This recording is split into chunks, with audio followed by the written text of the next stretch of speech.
just got there pushing you in line. Your mind is closed shut, treated like a mutt. Will you realize sometime?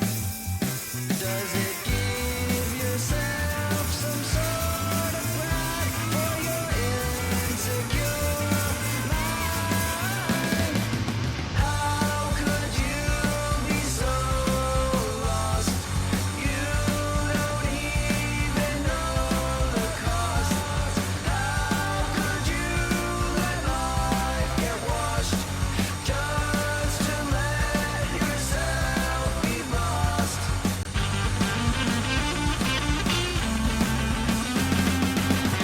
How'd you feel inside, hearing all the faultless cries of countless innocent lives? At least have you tried knowing who deceives and satisfies as everyone around you does?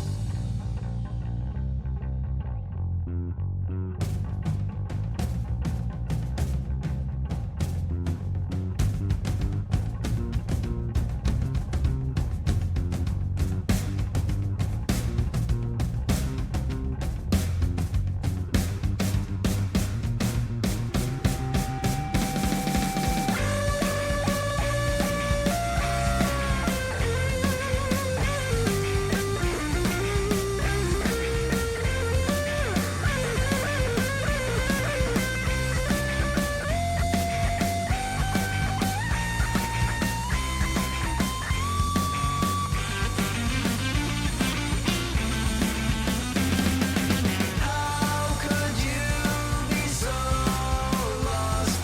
You don't even know the cost.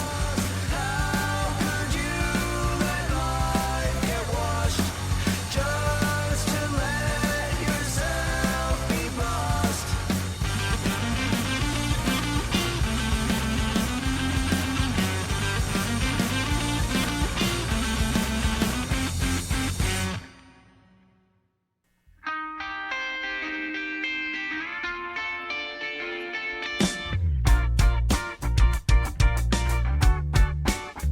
These days, blue haze owns the road.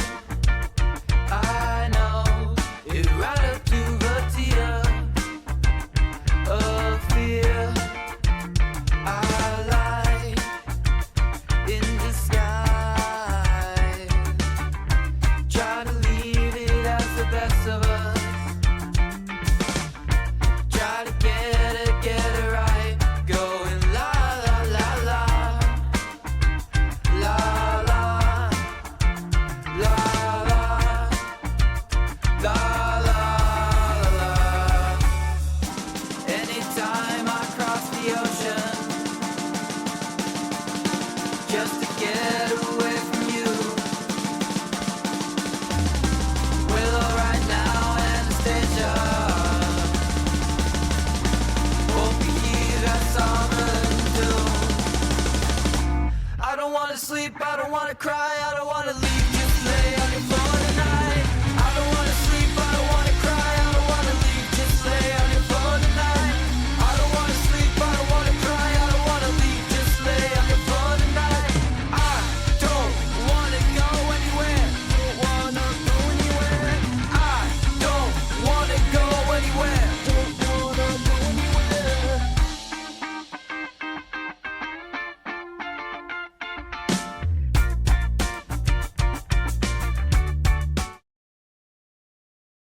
Everybody. Welcome to the day one of the TF2 CC Newbie Cup. So excited to be watching this again. I have a lot of great memories with this. Should be a great night overall, just some TF2 action. I know a lot of these teams are raring to go and have a lot of nerves going into it today, but I'm joined here by Zach today, as well as siyo, who's going to be on production. So yeah, we should be going in really quick at these matches, but to give you guys a little bit of context, TF2 CC runs this Newbie Cup, I believe, twice a year, if I'm not mistaken. It is a place where you can go to get put on a team with a coach's assistance, and play in this 2-day cup with a few weeks of training as well. So a lot of these players are going to be people who are either pretty new to sixes or just getting used to things as well. But yeah, we'll definitely have to see what sort of gameplay we have in front of us tonight. I'm joined as well by Zach. How are you doing tonight?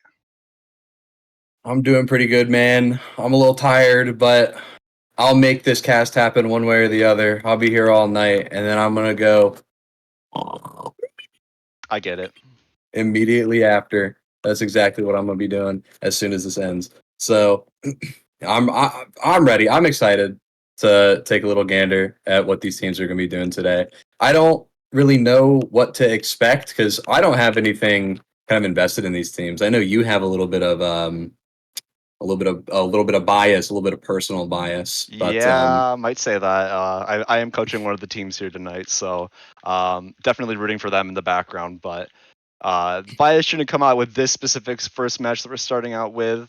Starting out today, it's going to be Glue Guzzlers versus Witness Gaming Junior.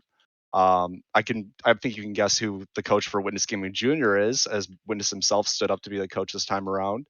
But looks like we already have everybody in the server, so I want to segue real quick, just kind of go into these teams' rosters tonight. So I'll start off real quick. Team 7, aka Glue Guzzlers, coached by Jelly Dot, an otter swimmer. The medic for that team is going to be Glass of Grape Juice, not the third. Demo Man is going to be Safe Pants. Pocket Scout, Agent 3 Lol. Pocket Soldier is Stick Ninja. Flank Scout is going to be Aleksh or Alshek. I think I got that. And your roamer is going to be Sergeant Splash, rounding out that roster. Sergeant Splash, that name is awesome. That's kind of beast. I like that name. That's gonna beast. Well, on the other end of things, you have Witness Gaming Jr., coached by, of course, Witness himself. On Med, we're gonna have Onbo. On Demo, we're gonna have Frozen Waffles. On Pocket Scout, we're gonna have Frosty. Pocket Soldier is gonna be Fanta Jade. Flank Scout is gonna be Flame Rat, and your roamer is gonna be Noxious 9.9 or 99. I don't know which one they would prefer there, but it's noxious either way. So two seemingly good lineups just based off these names already. I mean, what more can you really base it off of when you don't know the players besides how good their names are? So That is really the fun thing about this cup as well, is that everybody who's playing in this just has unproved potential, right? They really haven't shown anything because they really haven't played six before. So it's really going to be fun to see which teams rise to the top and which players as well, have the capability to do so. And also just how teams are doing with performance as well. I know for a lot of people that are playing this time around, this might be their first experience playing a competitive video game as a whole. Or even just playing with a team environment where you have to communicate, focus on a lot of different things. So there's definitely a lot of nerves going into this as well, but hopefully the teams are, all set mentally and have gotten the prep down that they need to. Starting off today, we're going to be on Process, pretty much the stock standard map for 6 is TF2.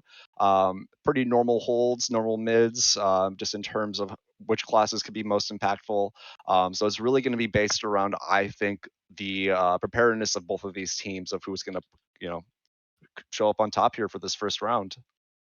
yeah, with with Process being one of those cookie cutter maps, it's very much, down to how well you understand those fundamentals. And given these teams are relatively fresh, they haven't had too much time to really get everything live. settled and figured out. It will be a test to see how well they've retained some knowledge. But going into this first mid, it does look like the Glue Guzzlers are going to be a lot quicker than Witness Gaming Jr., but a little bit of a fail bomb coming out from the side of Noxious here, as I do believe he is going to be trying to get up here on height with the rest of his team, as Witness Gaming Jr.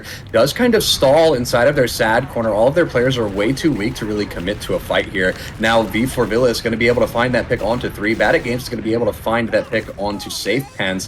Flame going to be able to find Sergeant Splash as well. 3 players down for the side of Witness Gaming Jr. They are going to have to leave and play on 2 here, possibly even try and play by the shutter so they can get out safely. But look at this, it's a high bomb coming in, but he does stop just a little short of the point here, and that's going to be the end of the second hold. But I do believe Witness Jr. actually just used their Uber.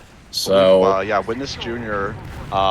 They had to use their Uber to actually get into the second. They do win that mid pretty dominantly as well. There was a lot of contention on the height, and they were able to actually just sort of temper their expectations and counter the people being on height and just shove them into that sort of sad corner, like you said. So now they are Uber disad, pushing their way into lobby right now. A little bit of a scary circumstance to be in. Normally you would just want to be backing out trying to get your Uber, but maybe just trying to capitalize on whatever they possibly can and just keep the pressure up. But it does work out for them as well. Noxious is able to get the gun from 2, so from the continual pressure is going to help them really slow down the rest of Blue Guzzlers with any sort of Uber. But the Uber is used Onbo only at 90% as well, is going to get taken down extremely early, and that's 4 dead immediately. A huge nuke out from Sergeant Splash, cleaned up also by the scouts. So now just Flame, the last one alive, running for his life all the way to his own team's second right now. A little bit not recognizing that you can still be used on if the enemy team is on last, right? And they get punished handedly for that. Yeah, I'm not sure if sitting inside of lobby, after you use your Uber, you typically don't want to be inside of lobby like that. It is a really bad position to be in when you can get caught out that easily. And I think we witnessed, why you don't want to be in that kind of position there pretty heavy-handedly. They wiped their team there. Only a scout survived. Now they're sitting. It actually is even Uber, even though it should probably be about 2025 disad here, since they were able to kind of regroup and start building a little bit quicker. Now, they are on negligible ad, but Glue Guzzlers is on negligible ad, but I mean, it's going to be one of these moments where we just have to wait for somebody to sack in from the side of Glue Guzzlers as we watch the Ubers even out. And I think that's exactly what we're going to be watching Sergeant Splash try and do. He does land on top of the beam and lands one nice rocket, but it's not going to work out too well. But it doesn't matter because Glue Guzzlers decides they want to take in the exchange, so they're walking in. The Uber does come out. Not a lot of kills coming out. 3 actually does get taken down. The beam does die. Glass of Grape Juice, not the third, ends up getting taken down. It's a bomb from behind from Stick Ninja, trying to get a nice pick. He does try and land on the beam. Doesn't get any damage onto him though, but does do a decent amount of damage to the combo.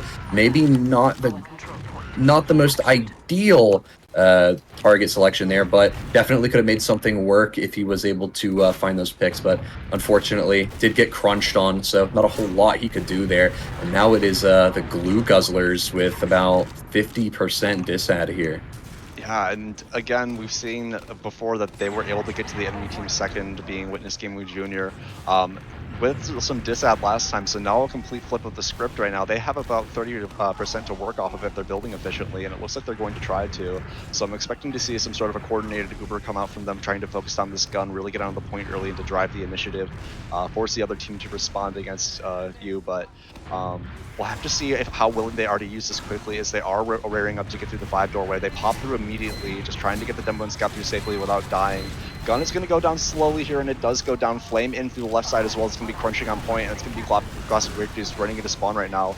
But Stick Ninja onto the medic. It's going to be beefing a few rockets, and it's actually not going to be able to find the medic extremely late, but rest of Witness Gaming Jr. is going to fall before any sort of kills on the medic really come out. I didn't really see how, but Glass of Grape Juice did get cleaned up from that. It looks like he was safe from the spawn, but must have just been a little bit too overzealous getting out through a doorway. Onbo is able to walk his way out. It looks like he was in a very precarious position, just being super far alone, push up into the enemy team's 5, but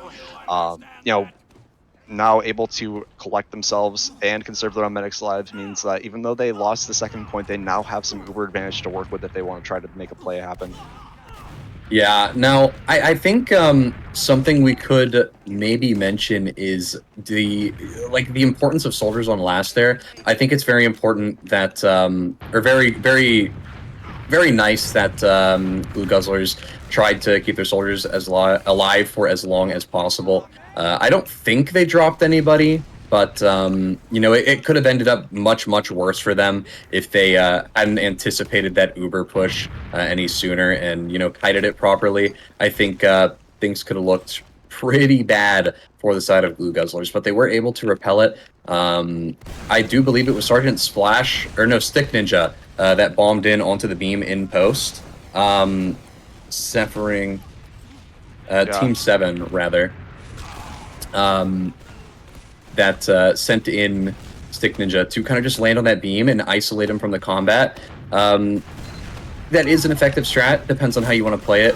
Some people would just go for the combat straight up. Some people want to isolate the beam because then you can get 2 free picks. But it doesn't really matter at the end of the day as long as it works. And as we're saying this, it does look like Witness Gaming Jr. wants to push in here.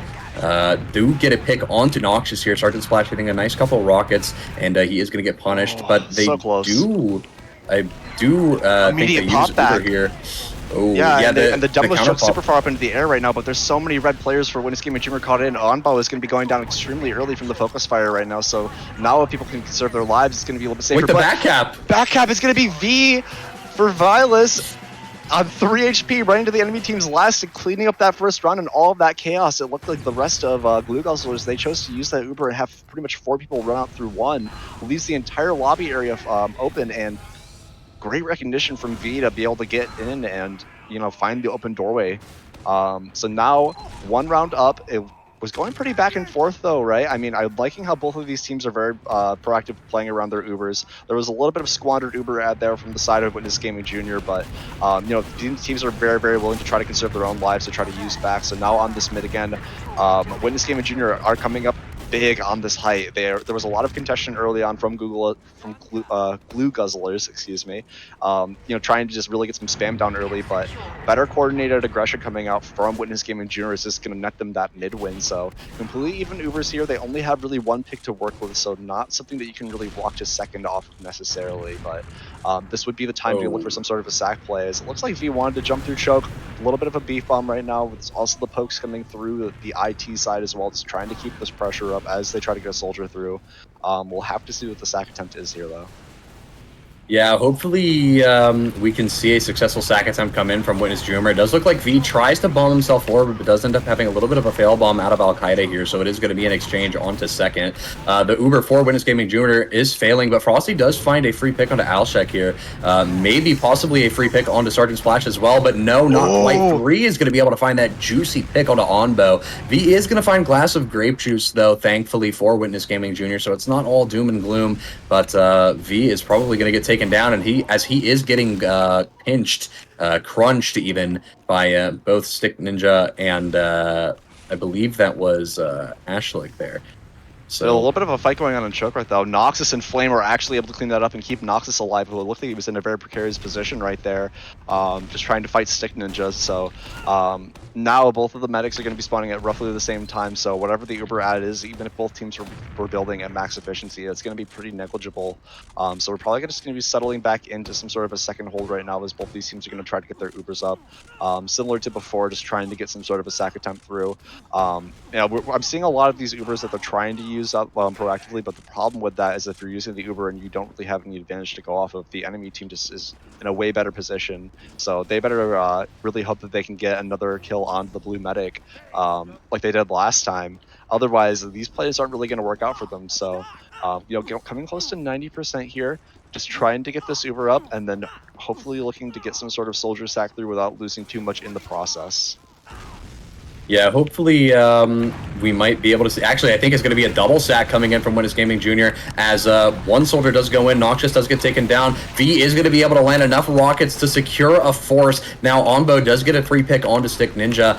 Bad Games is going to be able to find Alshek, but I don't think they know about Sergeant Splash in from behind, jumping on top of the point, but it is going to get cleaned up by both of those scouts there. Now, with those soldiers down, it is still entirely possible to push. Maybe don't want to, just because of how risky that is, and it looks like they're going to try and commit to it anyway. The beam immediately takes 50 damage. They get a lot of cap time here, though. It's already almost capped. It just takes a little bit of pressure onto the point to get him off. The point is wide open. Nobody's standing on it. Alshek tries to defend. The soldier comes in. They're all very weak. Soldier just has to hit 1 rocket. A nice direct from Noxious, and that's going to be a winning cap from V. A lot of cap time gain from that initial scout push. That's going to put it 2-0 in favor of Witness Gaming Jr. Amazing. That was such good aggression from them right now. I mean, they saw that they had the picks to work with, and they didn't waste a second there, just getting into the enemy team's last, getting someone on point, forcing the rest of the blue team to have to jump on the point and putting themselves in a bad position, and that just allowed the demo man and the soldiers as well to dish out tons of damage and really just converted the round for them off of that. These last few minutes, it's really looked a lot harder for Blue Guzzlers to try to get something done, but it looks like they're going for a lot of this early fighting on height. They do get 1 pick extremely early on, and they now have this height held down, so unless something crazy happens here, being Flame in that right corner dueling out, and he is going to get taken out. Oh, the meta's it's going left to be all very alone. dire. Yeah, the meta goes a little bit too far forward, just trying to save his players, but now he's going to be caught, and a complete inverse from what we've seen in the prior mids, right? It looks like Witness Gaming Jr. was trying to be a little bit cautious on the height position. I'm not too sure why, but going for something, just a little bit safer and getting punished for that as well. And they do clean up the demo as well at the end of it. Looks like Bad at Games almost had a really nice little air pipe set up there, but not able to clean that up. So now it's gigantic Uber ad for the side of Glue Guzzlers. First time they've really been in this position to where they can easily convert a round off if they play properly. So we'll have to see what they want to do here with this Uber charge. Yeah, I'm expecting to see either a use through 4 or 3, and it looks like they want to take it through 4. The demo does not jump forward, though, a little bit different than the average Uber you might see. They are going to be isolating this demo on the right side, though. It is demo v demo. The demo pulls out the bottle on the side of Glue Guzzlers here, Team 7, whatever you want to call them. It's 3 players down for the side of Witness Gaming Jr. They might be able to squeeze a round out here, and yes, they will, because everybody just trickle feeds onto that point one by one. And this is what I mean by soldiers are so important on your last. If you don't have soldiers, you have nobody to really bomb onto that point once your demo stickies are cleared, or once he's forced to death to play stickies down to defend himself. It's there's so many dynamic pieces that are just moving all of the time, and I think Lucas did a really good job of playing around that. Now, their mid this last time was completely different from what we saw the last 2 times, just really getting shoved off the height right now, so we'll have to see if they want to do some sort of an early play as well, but actually conceding the height very early on, so now it's just going to be 3 in that right corner all alone, and that's probably just going to be the leave call for the rest of Glue Guzzlers, choosing to go for a little bit more of a conservative mid this time around. Not too sure why, is the last mid that they played a lot more aggressive and jumped into the enemy team's crate and netted a lot of success for them, but whatever floats your boat or whatever the game plan change is, there can always be mix-ups in mind as well. Flashing back to that last point, though, I just wanted to add that you're so correct about having soldiers up is so crucial, because they were able to get in without Uber being Glue Guzzlers and just look for something massive. And Sergeant Splash actually is going to get Frosty from behind, just hiding in that corner in the sewer area. Going to get cleaned up himself, and it's going to be Safe Pants as well, dying of extremely early, I believe, to just a far range sticky from the focus fire as well. So now, rest of Glue Guzzlers, even though they have the super advantage, and now that the enemy team popped it, they have to retreat to last and try to lick their wounds and just be very wary of some sort of a last push right now. And rest of Red Team already actually posturing in lobby, not really choosing to play back with this, so this could be a little bit scary for them if, a really aggressive Uber does come out right now, but still trying to hold down this ground aggressively, keep that lobby trap. Ooh. It's going to be Alshak going down as well, looking for some sort of a play, but not able to find anything. But a fat nuke up from Safe Pants, gets walked through, and gets nice 2 pipes into the combat classes, and he's going to be finding Onbo by himself, running away and choke now. I don't know if anybody's going to be there really to clean that up, but the only thing to worry about right now is that there's Bad at Games and V for Virtus right now. Orbilis bombing in behind right now, looking for anything they can. They get 1 kill, that being Stick Ninja, but she would have loved to get the medic right there, so great aggressive use out from the side of Glue Guzzlers. Safe Pants is coming up huge with those double pipes as well.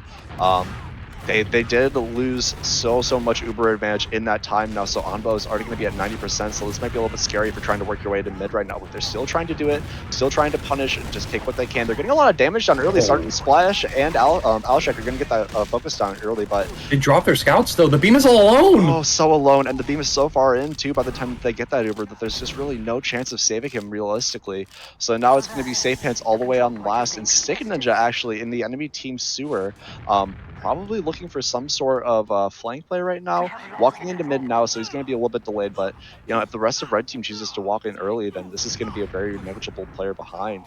He is going to get spotted now from the Red Soldier rolling out, and so they know that the Stick Ninja is coming through choke now. Gets a really nice jump up onto the medic, not able to find him early. I love that sack attempt though. Really nice little tier 5 jumper right there. Catapults himself through that ramp area. Still not able to find anything from it, and he's going to be a little bit delayed here just in terms of the Ubers, but now it's going to be Onbo with 70% to the enemy team's 30, so they're going to have some sort of big advantage that they want to get through on, and just really punish them for making these sort of plays. I'm not sure if I'm a big fan of the positioning currently of Glue Guzzlers. They are playing a little too aggro for their current Uber positioning. They could very easily get caught out if this Uber does decide to get used, through either doorway here, maybe 3 or 4.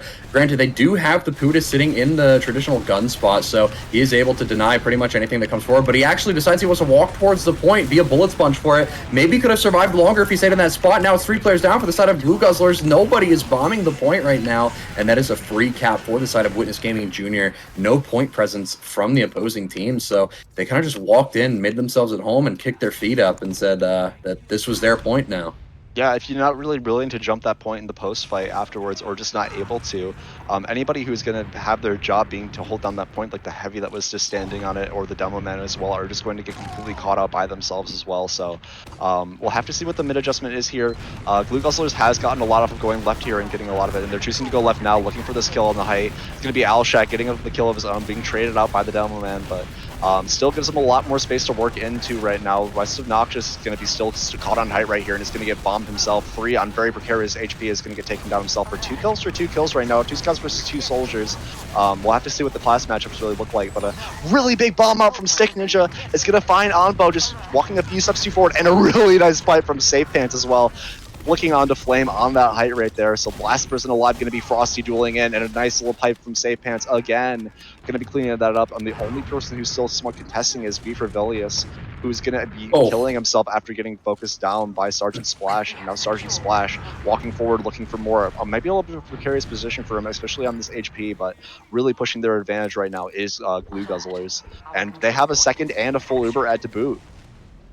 Yeah, this seems like a pretty well written, just Uber into last once you get your players. Honestly, you don't even have to wait for your players here, because you could just leave a scout here and walk forward. Given that they were down a player, it would make the most sense to try and take in this Uber as quickly as possible. They are going to try and use here. They are going to be taking down that gun very early. Nice traditional gun spot, just sitting on the point. The Pudis does drop down. Demo's not using his stickies as much as I feel like he should, so that is going to be the entirety of the team dying here, but except for Sergeant Splash, who does try and salvage it, but it's not quite enough, as all of his teammates had died earlier. The Pudis just lived for a little bit too long, I feel, and that kind of came back to bite him in the rear, because there wasn't much else they could do once that heavy started mowing everybody down. Yeah. So they also yeah, lost a player to the traps as well that were in the 4 doorway as well. I saw that, so just not having that player early on as well.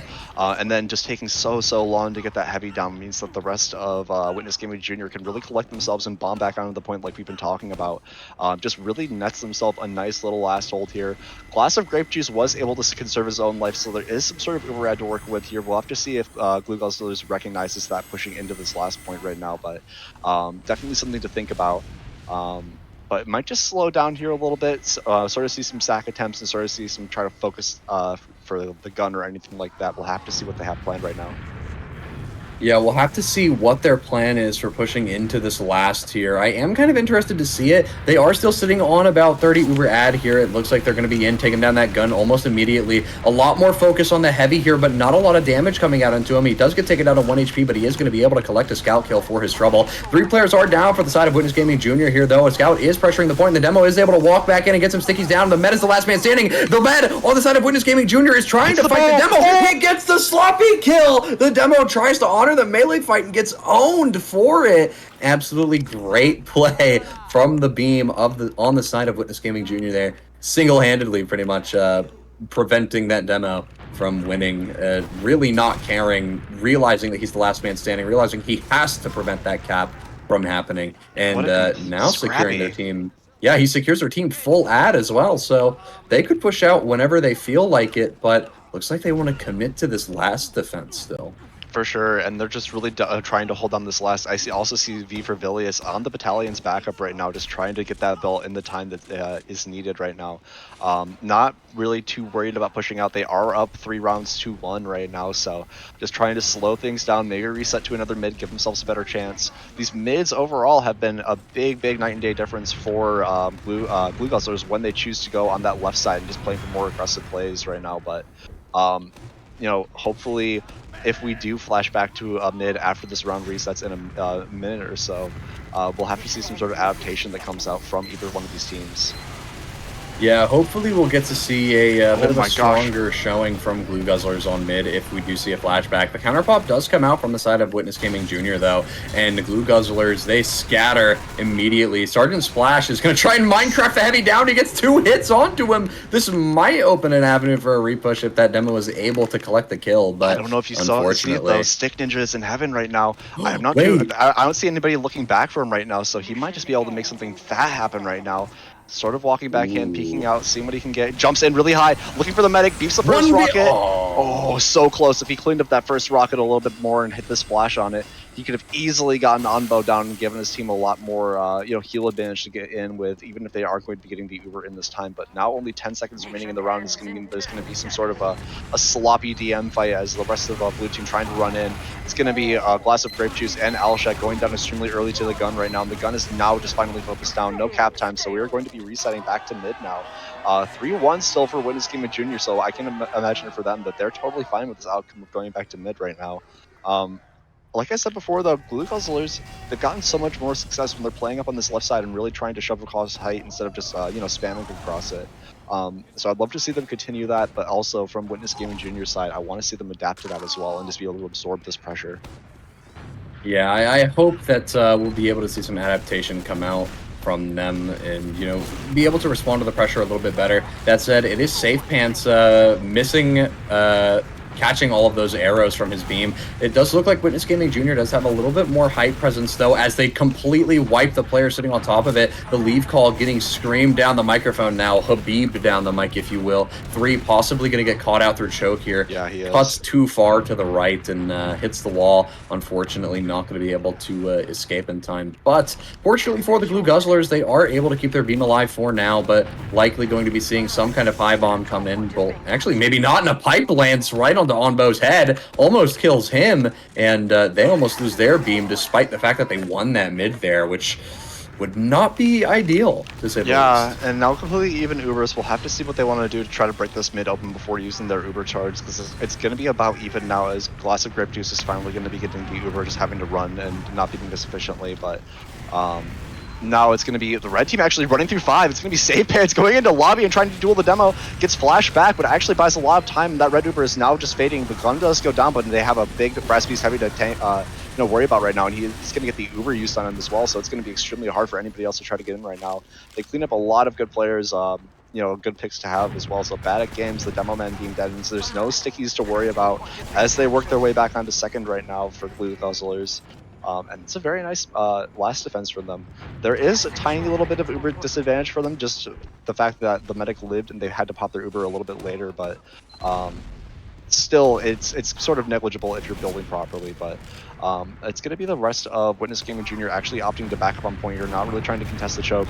Really early bomb coming out from Sergeant Splash as well, going for his own sort of play, but nothing coming from that. So now it's going to be the rest of the blue team trying to run out, and probably a counter-attack attempt coming out as well. But Safe Pants finds a really huge pipe onto the medic.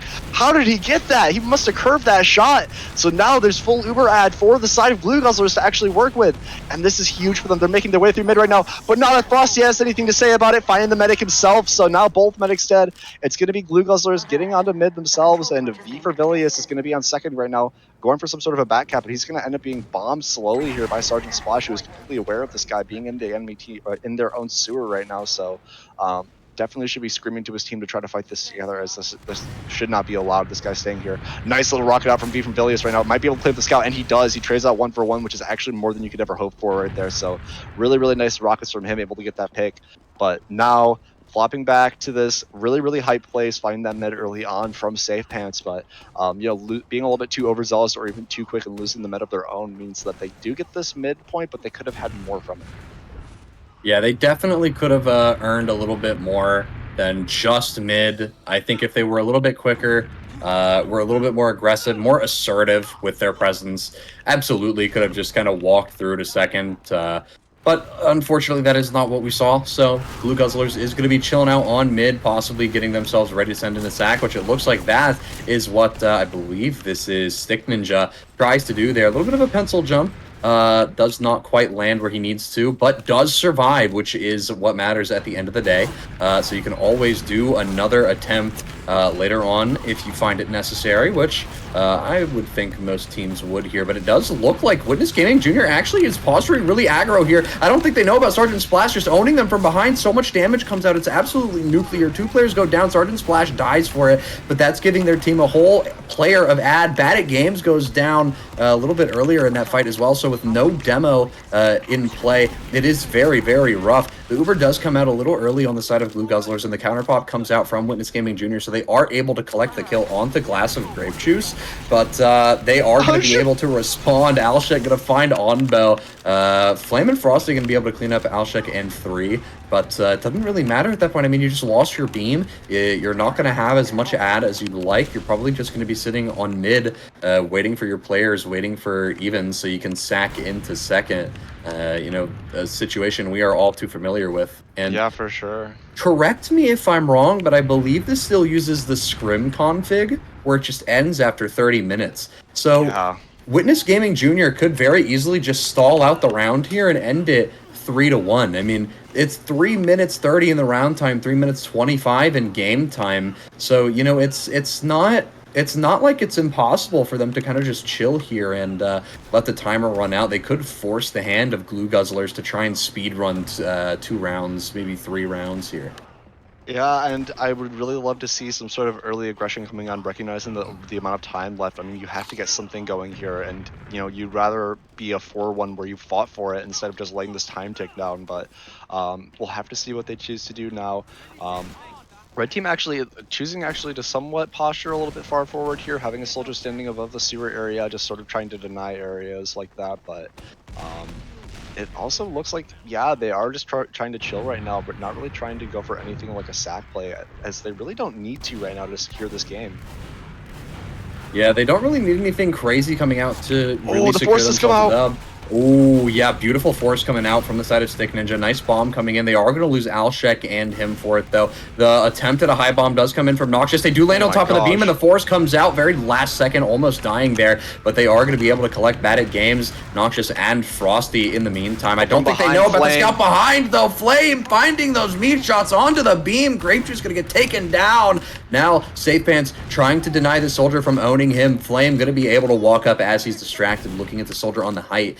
Does manage to collect the kill onto Safe Pants. It is 1:57 left in total match time, so we really need to see something come out from Glue Guzzlers if they want to take home Process here. Yeah, and now it's looking so dire as the rest of Red Team as well is going to be holding second, so this might just be an ensured victory for them.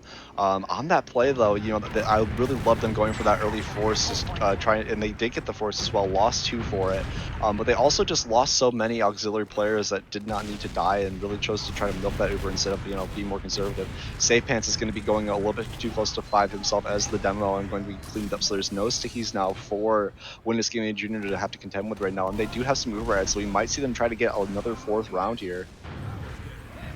Yeah, I mean, there is a minute left. There is definitely time for them to do it. They have that Uber ad. They have everything in favor for them. Everybody's buffed up. Everybody's at max buff pretty much. They could definitely go in whenever they want to, and it looks like they're going to try and take the Super in through 3. The demo bomb does get denied, and they actually are getting stuffed by the Pyro. It's a crazy stuff from Alshek here. He's able to completely deny their Uber, but will they be able to deny the cap time? It doesn't look like they will, as the entirety of Glue Guzzlers is wiping here, and Witness Gaming Jr. is going to be able to squeeze out a 4th round with 43 seconds remaining on the clock and counting, now at 39. I don't think Glue Guzzlers is really able to secure themselves a dub here, unfortunately, unless they do some crazy mid to last tech and make it 2-4. But, you know, they did take a round off, which is impressive in its own right. You know, if it's your first time and you're not too confident and you manage to take a round off, I mean, you can use that as a good mental boost for your next match. Yeah, so just a little bit of a kind of useless mid right now. Safe Pants bombing across, looking for anything that he can. The soldier following as well is going to miss the very crucial rocket to take down that low HP medic. So, you know, all of this is pretty negligible as we are counting down to 3 seconds, 2 seconds, and that is going to be map 1, won by Witness Gaming Jr. 4-1. Very, very dominant from them, but also not the most crazy dominant game ever. I mean, there was a lot of mids and a lot of points right there where it looked like Glue Guzzlers, they really had the ball in their court and they could have done a lot more with it. But you know, losing in the details, losing a lot of players when you're just trying to get stuff going means now that you know, you have a lot harder things to contend with when you were down this many points going into the later parts of this game. So big ups to Witness Gaming Jr. and Witness themselves. You can tell these guys have been preparing and scrimming so much process as well. They really are working like a well-coordinated and well-oiled team. Yeah, you can tell that they've put the time and effort into reviewing the maps and really understanding these like basic principles, these basic fundamentals. While they might not have them mastered, it absolutely seems like they have tried their absolute hardest to figure out everything to the best of their ability. And I think that's something to commend them on because, I mean, most teams when they come into this, they don't tend to pay attention to the maps as much as they probably should, and it does end up, kind of harming them when they actually have to end up playing, not just in the cup, but actually in a season as well, or when they have to go start doing their first scrims.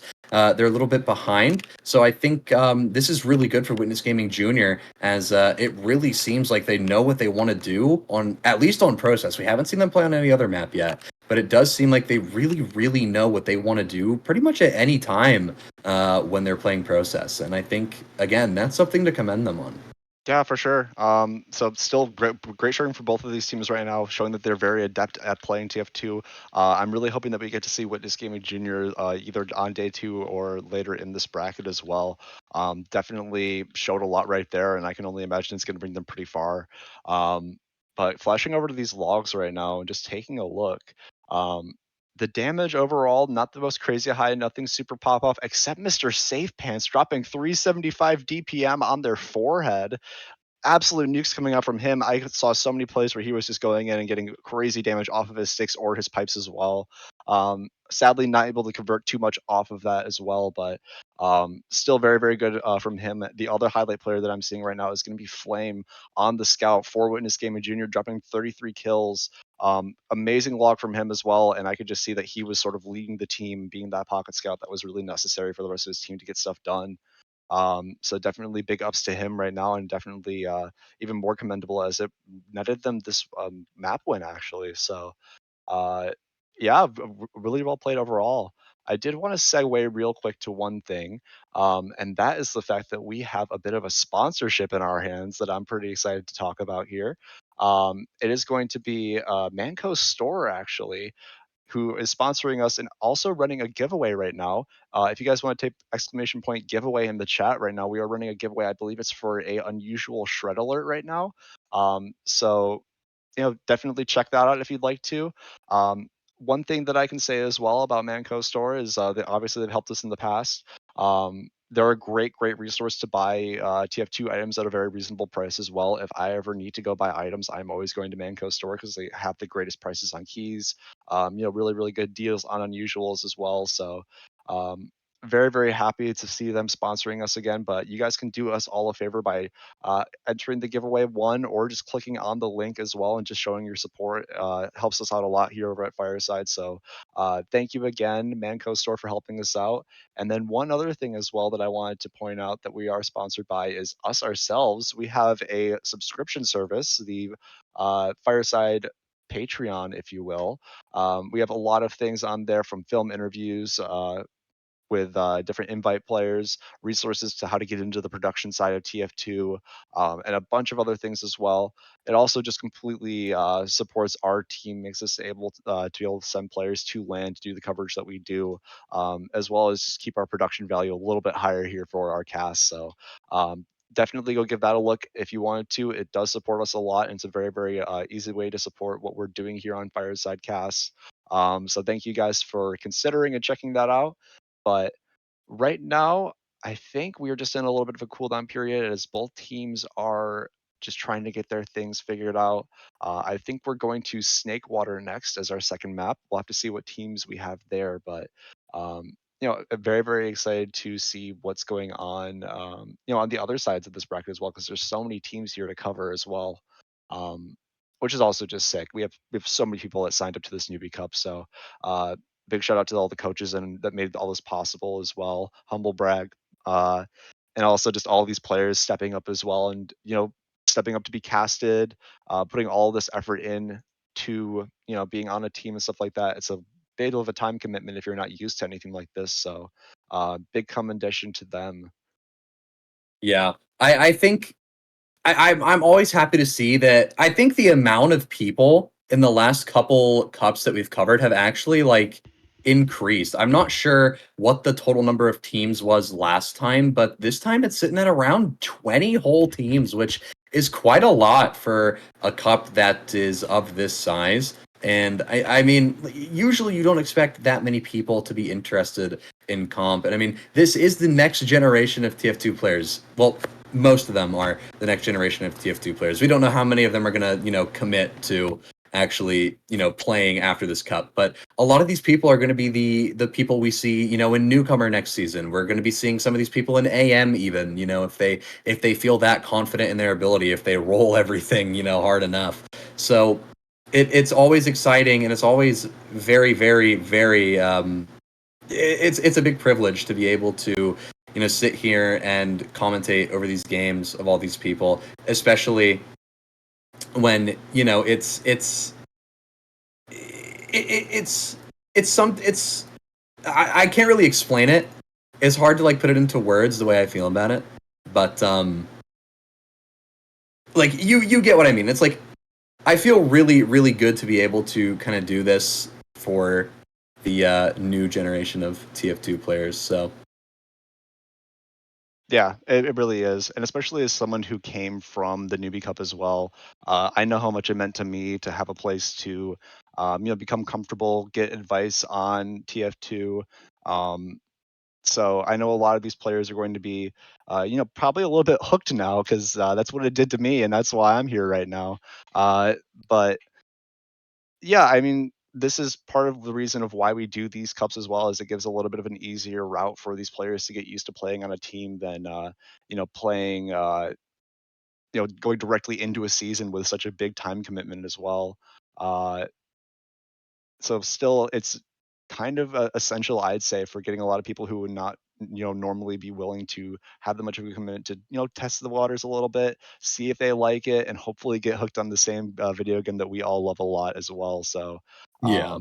you know again, big shout out to all of the teams, big shout out to all the coaches, and also shout out everybody here who is watching and supporting, even if you guys aren't at the level of Newbie Cup anymore, maybe some more higher level players. We all appreciate it, and we're just trying to make sure that we have the next generation of TF2 players all set to go. I Um, do think Getting told right now that I need to start leveling up my drip like you can do by going to Manco store. Don't have this default soldier hat like I do. Get up on that website and get true. yourself a nice shiny one with some burning flames or something as well, you got to do that to show out here as well. But just trying to rep that as well, trying to remind you guys that you don't have to look like me, right? I, I think, Oh wait, what? yeah, Witness Gaming Jr. is hopping in the call right now. Oh No wait, way. am I on the stream or am I? You are on Wait. the stream. Oh my boy! Yeah, you're on stream. I like heard two voices. I got really worried. What's up, How we feeling? How do you think your team did that last game? dude? I'm so proud. It's like watching like your kid go off to kindergarten for the first time. It's like really inspiring. This like whole event's been really cool because like it's 3 weeks with people who have either no competitive experience or just like maybe like a season of like newcomer. So finding a way to like introduce the like concepts to them in a like casual friendly way is a really fun challenge for me. It's like you got to figure out like, hey, your roamer might struggle a bit with like rocket jumping, so you got to figure out like a new rollout. Like, yeah, think how did they roll out in like 2014 or 2013? Before people like, couldn't rocket jump. But I think like everybody's gotten a lot better. You gotta understand the mechanics a little bit more. But no, yeah, I think it's a cool event. I know like Bond definitely. I think we were scrim partners for the week, so seeing like his team improve was really good too. Yeah, super satisfying to watch as well, and I can see that your team put a lot of work in as well. So big ups to you for doing a good job coaching there as well. But it's also just so fun as well, just to pipe in myself. There's so many players that have to improve in so many different aspects, and just being able to see that tangible progression for them as well. And then finally have a day to show it as well, regardless of nerves or anything as well. It's such a sick experience in my eyes. Yeah. I think it's always nice to kind of give players like this, just a taste of it. Where I think in-game Valve, has kind of fumbled with like the in-game competitive mode. Get it together. So kind of like giving people the opportunity to like experience what this is. Like I have guys on my team who play on Overwatch teams, and one guy who plays like on a League team where like he plays League a lot. Some pretty poor choices there from both those guys. But I mean, that competitive drive and like that journey for optimization, I think is kind of a constant in any like esport you play, if it's TF2 or Smash or Valorant or League or whatever it is. It's always there. TF2 is kind of unfortunate because you have the casual pubs, which is nothing like sixes, and I have to explain to like my little heavy maid why you can't run like Fist of Steel, and I have to explain to my engineer player why you can't run like like the Rescue Ranger Wrangler. Yeah. It's just like I kind of showed them some old Witness Gaming Europe last holds, and they kind of got better because those are pretty pubby last holds. You got the double battalion soldier and the engineer and the heavy and pyro, and it's just kind of like we're not pushing out of this point at all. But no, man. I mean, like, this is a cool event. I think it's really cool. Like, you guys are taking time to, cast and give these guys like opportunity to like kind of reflect back and watch. I feel left out of like the whole hat thing. I wish I could get like webcam. But no, man. I think it's dope. Yeah, I think it's just such a cool experience just to be able to participate in this as well. And also just being able to coach as well and seeing how much this means to the players, because I know how much it meant to me as someone who started in Newbie Cup. Just having this space as well to really try and be competitive and learn the game as well, and also just the hype of having some people cast my matches and stuff like that. I'm glad I get to pay that forward. For sure. But, All right. Yeah, I didn't mean to throw a wrench in your cast. I figured I'd just come in and kind of praise the project, and I see some pretty good players in here, like just kind of like the viewer list, and I feel like if you play like advanced or even like invite, I feel like it's always good to kind of get involved in stuff like this, because you are pumping in that new blood. Like it's like a really smart ecosystem, really, because you got to think with RGL kind of getting those like league fees for the higher divs. If there's more money in the game, and like you're making more people to farm early, you get a greater reward later. So you got to like really look at it in the economics aspect.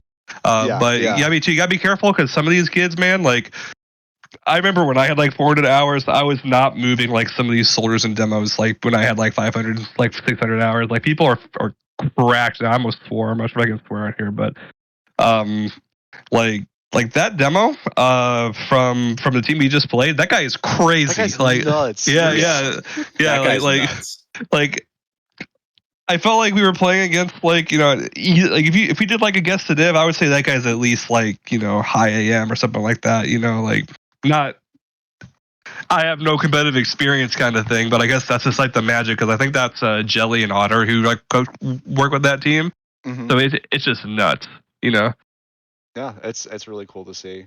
And that's also the fun part about this as well, is that outside of the coaches knowing their own teams and maybe a few other teams, there's just so many players that are completely unknown variables and stuff like that. And it's just really, really cool to see overall.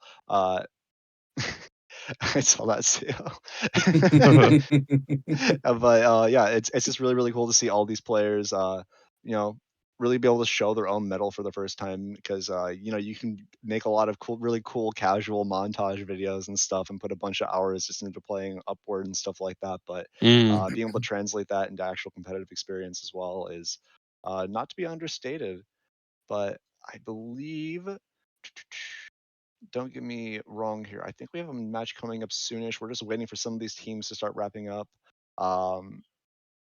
yeah, I mean, do you have any shouts that you wanted to give before you got to hop off? Probably hop back in with your team as well. Make sure that Oh they're no, I doing mean, all right. I went in and I just kind of yelled at them for a couple things. Like I tried really hard not to flame them, but I think like I kind of got like the hard coach like aura out of me like maybe twice, where I just kind of like ripped into my scouts for not like playing super disciplined, you know. But I mean, like shout out like you guys for casting this. I think that's really cool. Shout out the Coaching Central Discord for getting this all together. Like that's a lot of work. Like I think Colonel Salt and like the rest of the team has put a lot of hours in just making sure like everything's fair. There's not like some random like main player getting in these and just ruining it for everybody. Yeah. I really feel like this is a really really good project, and I hope like it gets more resources and more attention because it's Yeah. it's just it's the closest you can get to like playing a season and then getting hooked into the game that like I'm sure everyone here loves a lot. Obvious shout outs like shout out Jay, my homie, shout out everybody in the Ether Discord, shout out all the WG guys. I know how it goes. And I'll pass the mic. Yeah, I will appreciate you for hopping in as well. We'll let you get back to doing what you need to do, but thanks again for the support and also just putting out this hand to start coaching as well. Hopefully that we can have you inspire some other higher level players to just hop in, be a coach for stuff like this, because it really is very gratifying, and it's just really fun too, just to meet these players as well. But yeah, I think right now we are just waiting for all of these matches to just start getting underway and get finished up right now. Uh, I'm honestly thinking that we can go to a tiny little intermission break right now, give ourselves a second to get some water and things like that. But if you have anything that you wanted to add, Zach? I mean, no, nothing I can really add that wasn't said in the witness interview. I think this is really great for people to kind of get a gauge on, what comp is without having to commit 8, maybe 12 whole weeks, depending on how they play during the season. 100%. So, yeah, I mean, again, big shout outs to TF2CC for, running this whole cup. And, of course, shout out Witness for actually coming in here and interviewing and What a homie. coaching these new bloods. But yeah, we're going to take a little tiny break, just a little intermission here. So don't go too far. We'll be back very, very soon as the rest of these matches wrap up. Go get yourselves a little snacky, a little popcorn, refill your water bottles, all those sorts of things right now. And we will catch you guys back just momentarily here for the upcoming matches.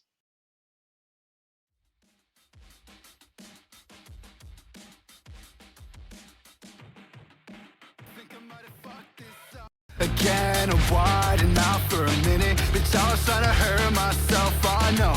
You caught me at the turn, hit a curse, I know. Don't tell me shit is bad, it gets worse, I know.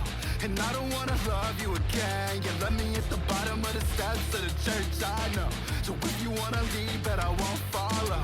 And if you wanna leave, could you hate me now? Talk to yourself, uninvited. I let you in and breathe out again. But what was that song that you loved before? Like XO, XO. Calling yourself like you know you weren't invited. Step out again. But what was that song that you loved before? When XO, XO. So I guess you get what you want. Pretty face so scarred and so blunt. You could be a model blonde if you want. Cocaine, ashtrays, I'm so gone. And you don't wanna let me out, I'm so gone. I was walking past the spot again. I made it to the bottom of the bottle in my hand. Oh God.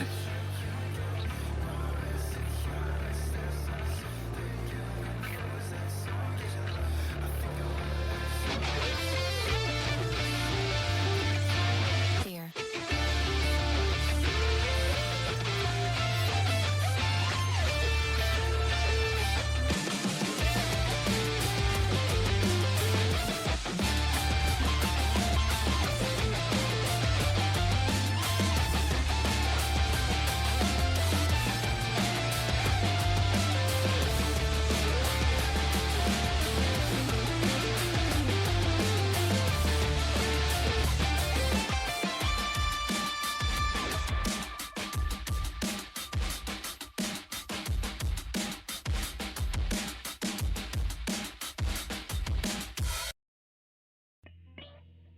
Take two. I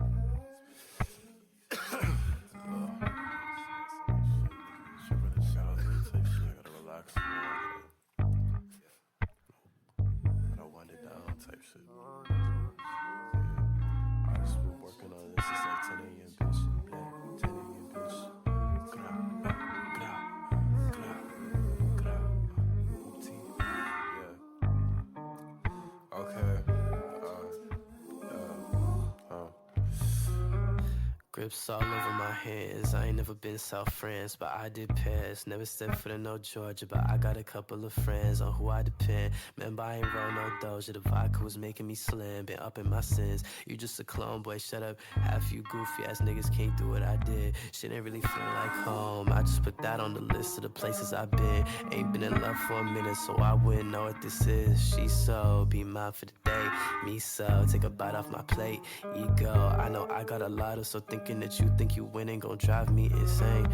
I know you speaking my language, but I'm trying to make an exchange. Don't wanna go back to the place that I come from. I left cause there's nothing that's making me stay.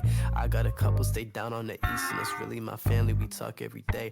I got a couple stay down in the west, but it's really my twin that got me to this place. I had a couple of drinks at this party that really ain't shit, cause I know how to hang. I think we talked for a couple of hours, cause we be the only from out of the way.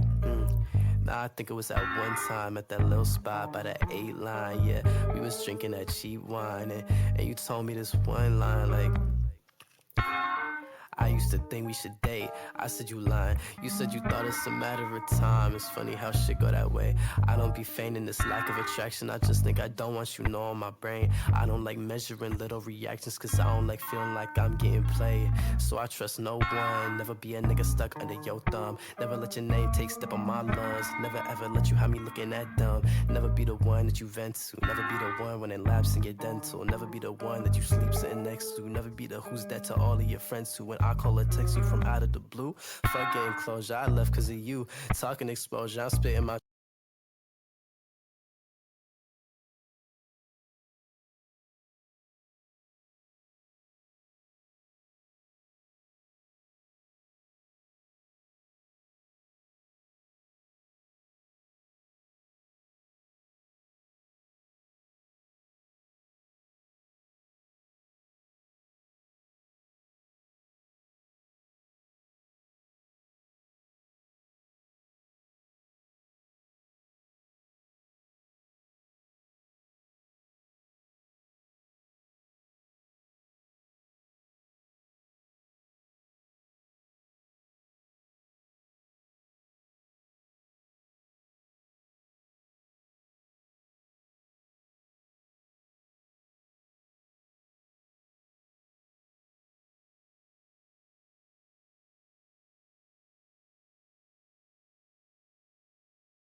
Alright, so I'm having 3, 2, 1. We're. What? Yo, where the fuck are my casters? Yo, guys, where? Ah, there you are. There you are. Live? We're live, I We were- guess. I Oh, thought, my fault. I didn't sorry, I thought I realize. had time. I thought I had time to go have a little smoke or something. I That's what I'm saying, apologize. man. But yeah, we're getting back with it now. Getting ready for our next match. It looks like over here on Snakewater we have 6 offenders versus TBD. So we're still waiting on one of the matches to finish before we get both of these teams in here. But going over to a completely different match right now, different map. I mean, so a lot of more different things to look at, right? I mean, we're talking about process being sort of the standard map in terms of the sixes as well. Just you have a lot of places for every single one of these classes to shine, but very different map, and especially just in terms of the priority of which classes are going to be the ones to watch and which ones are going to be most important. It's going to be a lot more focused on these soldier bombs, especially the high bombs off of height, and really setting the pace for who's going to be the aggressor and who is going to be more trying to absorb all of this aggression from the other team. So definitely want to give a big highlight to the soldiers and see what they do on these mids as well. But yeah, do you have any other thoughts really going into Snakewater versus Process? Well, it is Snakewater, so unfortunately, we will be victim to the dreaded last stalemate, which will probably happen many times, unfortunately for us. Unless, maybe their coaches taught them how to break a stalemate. I don't know. I don't know yet. But hopefully we won't have to see too many stalemates. Snakewater Last is infamous for being stalematey. People don't really know how to break it in the newer areas. But I think with these teams, I think they'll be more than capable. I think they'll be able to figure it out relatively quickly, should they not have been, told how to do it or something like that. But yeah, besides that, I feel, Snakewater is another one of those cookie cutter maps. It's one of the staples that everybody kind of knows how to play. It's just something that's ingrained in the back of every Sixers player's mind. So, there's not too much to say about it, since that map is relatively solved. Yeah, I would say so. It's just there's a reason why we start off with it. In terms of the neutral map to go with. I'm sorry, I just can't stop looking at the cameras right now. But yeah, I mean that's a little bit more of a solved map just in terms of the game plan and all these sort of things. But now moving over to somewhere where it's a little bit more volatile, especially for teams at this lower level as well. There's a lot more different things to focus on, a lot different doorways to actually try to get through, those sort of things as well. So really, really hoping to see, a little bit of forward aggression from these teams as well going into it. Really, really excited to see though overall what these teams have cooked up. I mean, it takes a little bit to go from one map to another and just be able to completely shift your mindset in it as well. So it's going to be on both of these teams and the preparedness of the teams and the coaches. Just to make sure that they are all ready to go here on Snakewater. I mean, it can be blown wide open, or it can really just start to slow down into more of a stalemate sort of map. But hoping to see people be as adept as they had shown us that they were on Process over here on Snakewater. I think something that is a little bit more different with Snakewater than Process is it definitely leans itself to a more aggressive play style. I mean, the mids are literally just, do you bomb or do you sit? Do you bait or do you not? And then you mix those 4 things together to make a very limited kind of selection on what you do. So it definitely tends to benefit those who choose to be the aggressors. At least a lot of the time it does. Granted, you can have a lot of success if you decide, you want to play a little bit passive. You want to counter the bomb that they do into you. It's definitely something you can do, but Snakewater is definitely, at least in a mental kind of mindset, you have to change the way you think about pacing. You can't sit there and chill out on Process second like you can on Snakewater as effectively. You still have to be aggro. You can't really give up so much info, so much space. It's just you have to constantly be doing something here. Yeah, 100%. Solid silent. Let me. It's. That's my producer, baby. Our producer. Oh man, but yeah, I think as well, kind of looking at like we were talking about with the double bombs and stuff like that. The way that I kind of like to think about it is that you kind of have to mix it up, almost like a fighting game option, versus like what beats what and stuff like that. And if you know that people are going to be doing the same double bomb, where they're bombing from every single time, it's going to be a lot easier for you to try to deny stuff like that. But yeah, I think we have teams rolling up here. We're actually catching Witness Gaming Jr. again, stealing up all the casting time for these other teams. So selfish, but happy to see what they have here, because it'll be very, very cool to see if they are able to ride off of that momentum. But yeah, really, really hopeful that they can bring home another map right now. It would, I think 2-1 even really, really makes your chances a lot better for making it into the day 2 and the final bracket as well. So if they're able to show up right now and win this, then they'll almost nearly punch their ticket all the way into day 2 bracket. Yeah. I'm actually kind of surprised we're going to be going over Witness Gaming Jr. again. I figured with the group stage setup, we would have gotten a completely different map, or a completely different set of teams. But hey, I'm not complaining. I get to cast one way or the other. So Yeah. a game is a game. So Yep. I mean, I'll take it. But I mean, it will be interesting because, we've seen how Witness Gaming Jr. likes to play, at least on Process. We don't know what their Snakewater strategies are, but we can kind of take, we can make a little educated guess and say they're probably going to show similar, if not more, amounts of aggression than what they showed on Process. Our producer is wearing a strange festive bucket from Lowe's right now. So That's not what a bucket hat is, man. I get that you're going for a bucket hat, but that's not what they mean by it. It's a different piece of fabric. I hate to break it to you. No, let him cook. Let him cook. I'm just gonna let him cook. Trust the producer, man. Trust the producer. But yeah, I mean, now we have both these teams piling in right now. We went over the roster for Witness Gaming Jr.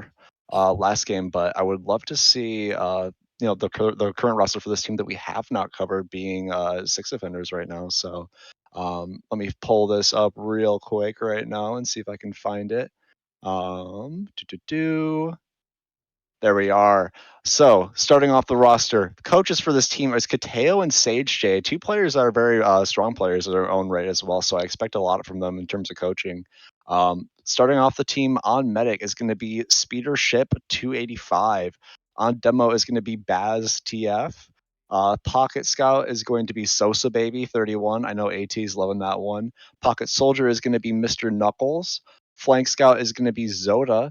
And Roamer is going to be Danger 1208.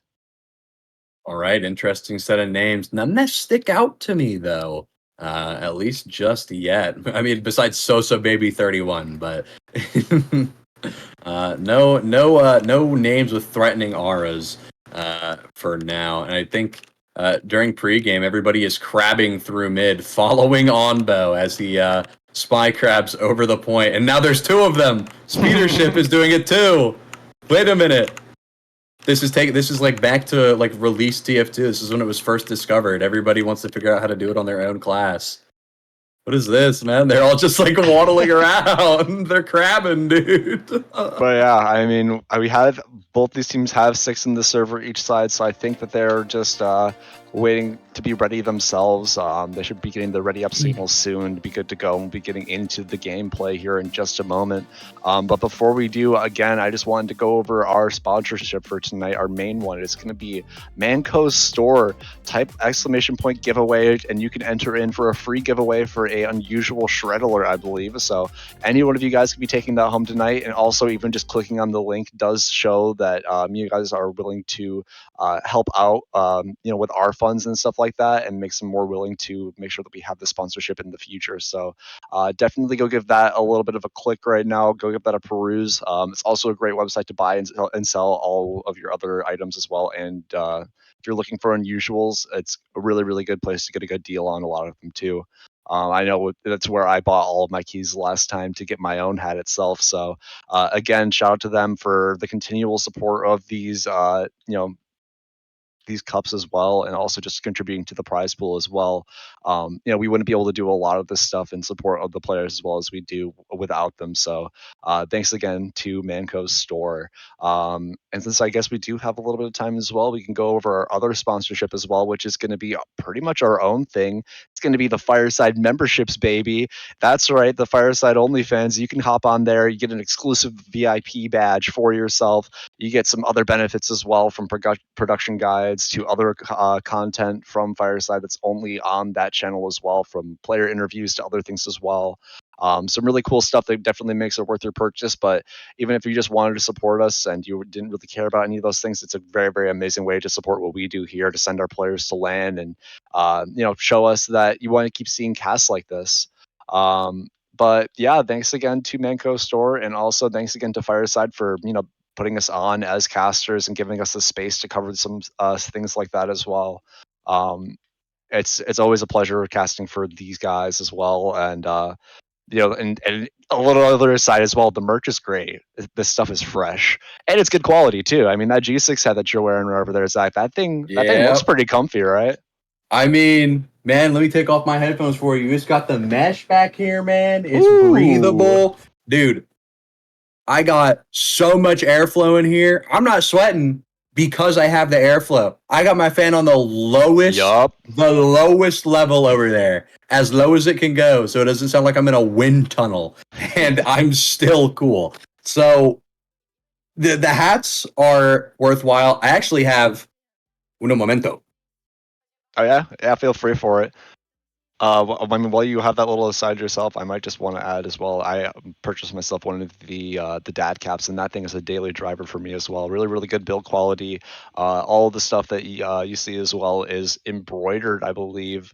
And it's just some good embroidery too. Really, really good job from them. So if you always wanted to support that and get some drip from yourself as well, something that isn't too nerdy looking that you can sort of wear in public and still support the TF2 scene, feel free to always give that a look as well, and consider giving it a purchase as well. Another thing too, you guys can also, if you so please, start a little bit of a giveaway in the Twitch channel right now for some of this merch as well. And the giveaway will pretty much go to anybody here and be sent out completely free for them. But I don't think we're going to have time for many other decides, as we are going live here on Snakewater. Second map of the day right now. We got Witness Gaming Jr. versus Six Offenders. Take this mid away, Zach. Sure thing. I will be more than happy to take this one away from you. Looking at it immediately, it's going to be Baz rolling up to mid very quick in comparison to Batted Games here. Witness Gaming Jr. finally meeting their match, it might seem like, as Zoda going to be fighting for control of top left a little early. Now the high bomb coming in from Danger, a double bomb coming in actually. They're going to be landing on Saw, not quite able to capture the kills they want just yet, but they finally nuke. It's going to be a complete nuclear bomb. It's absolutely brutal for the side of Witness Gaming Jr. here. I don't think they're going to be able to salvage anything off of this mid unless Flame! What? He gets through. I don't know if they were able to track him on that high area there, but just gets the 3 shots that he needs onto the medic as well, and saves that this round from being blown wide open. So now blue team, they capture up the mid. Six Offenders did have an amazing mid right there with that double bomb. They got the medic kill extremely early, but losing your med in the details now means that you're going to be at 30 disads. So this might be some sort of space right now for Witness Gaming Jr. to try to work their way back into mid. If they do so, please. But amazing play from Flame, just popping off for this team exactly when they needed it. Yeah, very good read from Flame there. He knew that he had to go in for some kind of salvage, and I mean, he took that opportunity and ran with it. I mean, he dropped that beam with 2 nice meat shots. Nothing more else to say. Just had good aim there. He didn't let his nerves get to him. He was prepared. He was ready, and he took that opportunity. I mean, anyone else would in any other div. I mean, I feel like I've seen players in Newcomer pass up opportunities like that, so he's already showing some of that great intuition that you have to make sure, Snakewater doesn't end up being as stale as it, possibly could be. But that said, it looks like we're going to see a little bit of a bomb coming in from Danger, just trying to make some space for his team as Mr. Knuckles decides he wants to take his place, but he lands on top of the point now. He's very low. Mr. Knuckles is going to get taken down, but Baz hits a nice football from across the map onto Villas, and that's going to be a player-for-player trade. It does look like Six Offenders is going to back out here, but for how long will they be out is the real question. I don't know. It is even Ubers, it is even players, so we could just see a 5v5 fight happen on second here. I mean, they did trade soldier for soldier, so it's not like they're, it's losing something crazy like their demo. They could take this if they really wanted to, but I think they're just going to rely on good old-fashioned sacks to try and take down Onbo and make this an Uber ad situation. Yeah, for sure. I mean, just slowing down a little bit. Time is ticking away, so this isn't something that you should really neglect in terms of being efficient with these sacks. You're just trying to get them going as soon as possible. But there's a big flame play going behind. Flame! Oh my gosh, he almost gets through again. It does some crazy work as well, but the bomb coming in from Danger as well is going to be looking at the soldiers on the ground. They trade out one soldier, but Danger taking extremely low is going to be met with Noxious in the back. Speed drops! What? He gets the crazy drop. I don't know if they were just not aware of him, but Speed drops that Uber now, and now it's just the rest of Red Team running forward all at once, not using the Uber out yet and just trying to conserve it as well. Only caveat is going to be Baz hiding in the enemy team's kitchen, who's going to be walking out now looking for the 6-on points. Gets a lot of damage, no kills to boot, but he might just be caught himself, and he is caught. But now with the medic dropped and them extending just that little bit too long or just overstaying their welcome and lower means that Witness Gaming Jr. has all of this Uber ad to work with and can barrel their way into second. They're trying to get through lower right now, just trying to make sure that there's no high bombs coming out that are going to put a big wrench in their plans right now. But it doesn't really look like there's anything too much other than Danger just standing on the bridge area, who might just get caught himself for overstaying his welcome, and he does. So second for free. They didn't even have a sack attempt to try to stop them or slow them down during that. So now it's all to Witness Gaming to use Uber ad as efficiently as possible. They're walking in through lower side already, and they're going to pop the Uber extremely late as they get on the point right now, not dropping anybody and getting a bunch of cap time down. So it's going to cause all the soldiers to have to run on point, and nobody else is able to get there as the rest of Red Team shoves them out in these doorways, and the heavy is caught in the top left area, not on the point, means that they have all the time in the world to get all that cap time down and convert off of that Uber ad. I love how fast they were able to actually work their way in and didn't give the blue team just a second to get that Uber built. Yeah, that's what I'm talking about when you have to have a lot more constant aggression on a map like Snakewater. You can't let these stalemates take form, because once it does, it's basically nigh impossible to really break out of, especially, again, if you haven't been taught how, you haven't been taught the most optimal ways to get into last during a stalemate. But as I'm saying this, it's going to be a double bomb, one high, one low, coming in from the side of Danger and Mr. Knuckles here. Danger is going to get taken down, but they find a pick onto Onbo. Baz is going to be finding those nice stickies. Zoda going to find Noxious. Baz is going to find bad at games as well. Zoda finally taking down V. V going to be able to find a pick onto Sosa, but it doesn't really matter as the entire team for the side of Witness Gaming Jr. ends up wiping on mid, and that's going to be probably just the last hold as we see Baz walk forward already on 2.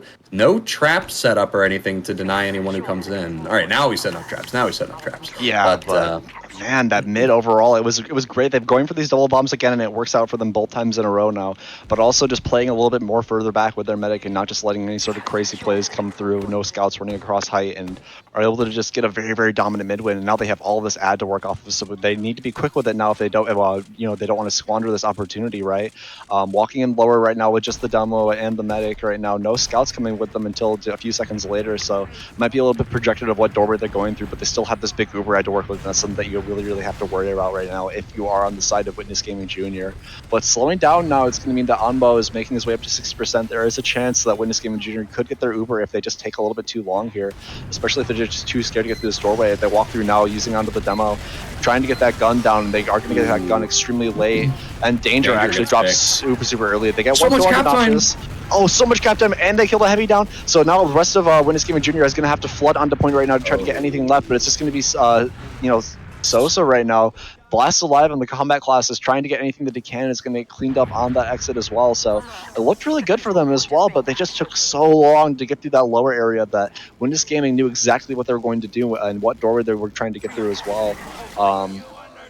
But and able to just really punish them and adapt off of that as well. So now it's full Uber ad for Witness Gaming Jr. trying to make their way onto mid without having some sort of catastrophic failure in terms of a medic dying or anything. But really looks like the rest of Six Offenders just wants to play really far out here, not trying to give up anything and just sort of choosing to just take the time to build on their own second, try to make this an even Uber situation instead of some sort of a disad.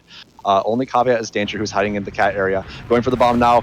Doesn't really get too deep and is going to be met with 2 scouts and all of the other combat classes. So no chance really for him to get onto a medic with that sort of bomb, but still a good attempt nonetheless, and it's not the worst thing ever to try to lose one soldier, even if it's going to slow them down for a little bit. And it's allowed them now to even out at somewhat over to 90% right now. I think they're going to get this before Witness Gaming Jr. has the time to use.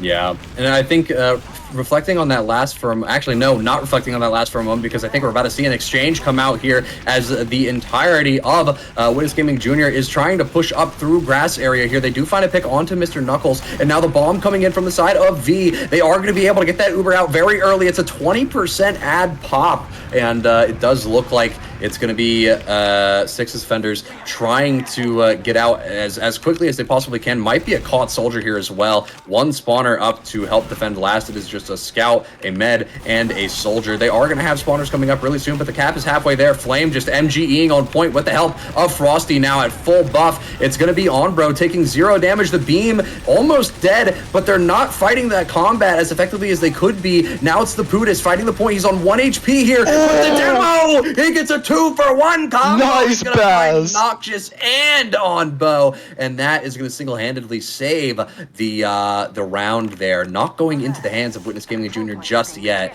Could still be a conversion for Six Offenders here. Yeah, I mean, they're able to get out of their last very dominantly, just killing everybody that was in front of them as well. But Baz really just showed up so major right there when he needed to. It looks so doomed with both of him and his heavy only on like 60 HP apiece.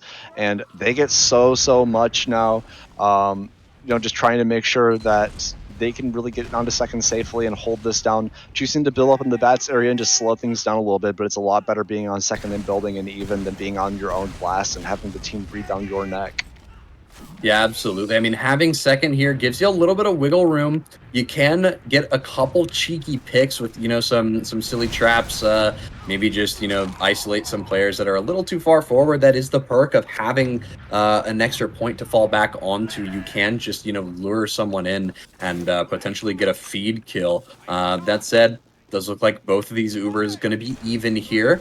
Baz actually going to be able, Baz going to be able to find a pick onto V through a trap that doesn't get cleared. Very unfortunate for the side of Witness Gaming Jr. here. No sack opportunity available for them, but now I think it's in the hands of Six Offenders if they want to send out a sack or if they just want to sit on second and kind of whittle down the time and eventually force Witness Gaming Jr. into doing something.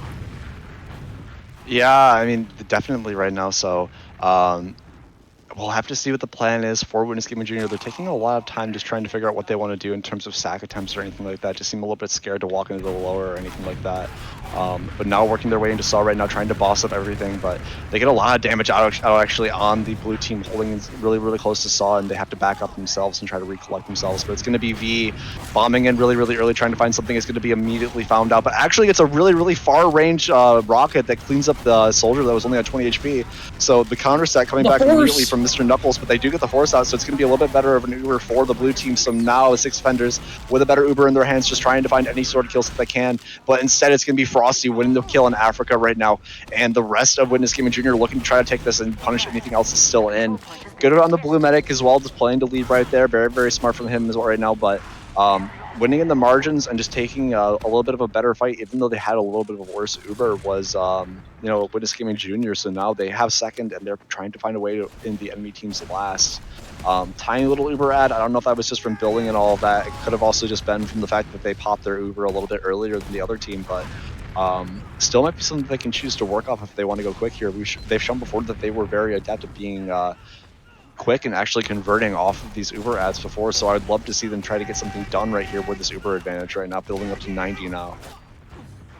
Yeah, this Uber advantage going to be super crucial. If they can time it correctly, their ad is dwindling very, very, very, very quickly. They're not even going to try and take it in here. But as soon as they realize they have the ad, they try and take it in. But it doesn't matter because the Uber on the other team is already at 90. The gun finally goes down, but that's all of their Uber expended. So many kills! Because they kill 3 players on the other team. The Uber finally comes out on the side of 6 offenders, but it's just a solo scout. They can't really do anything about this Uber. They just have to wait it out. Demo is locking down the right side of spawn. Doesn't really need to, though, and that cap time is going to come out as Witness Gaming Jr. is going to be able to convert that round into a W, making it 2-0 in their favor.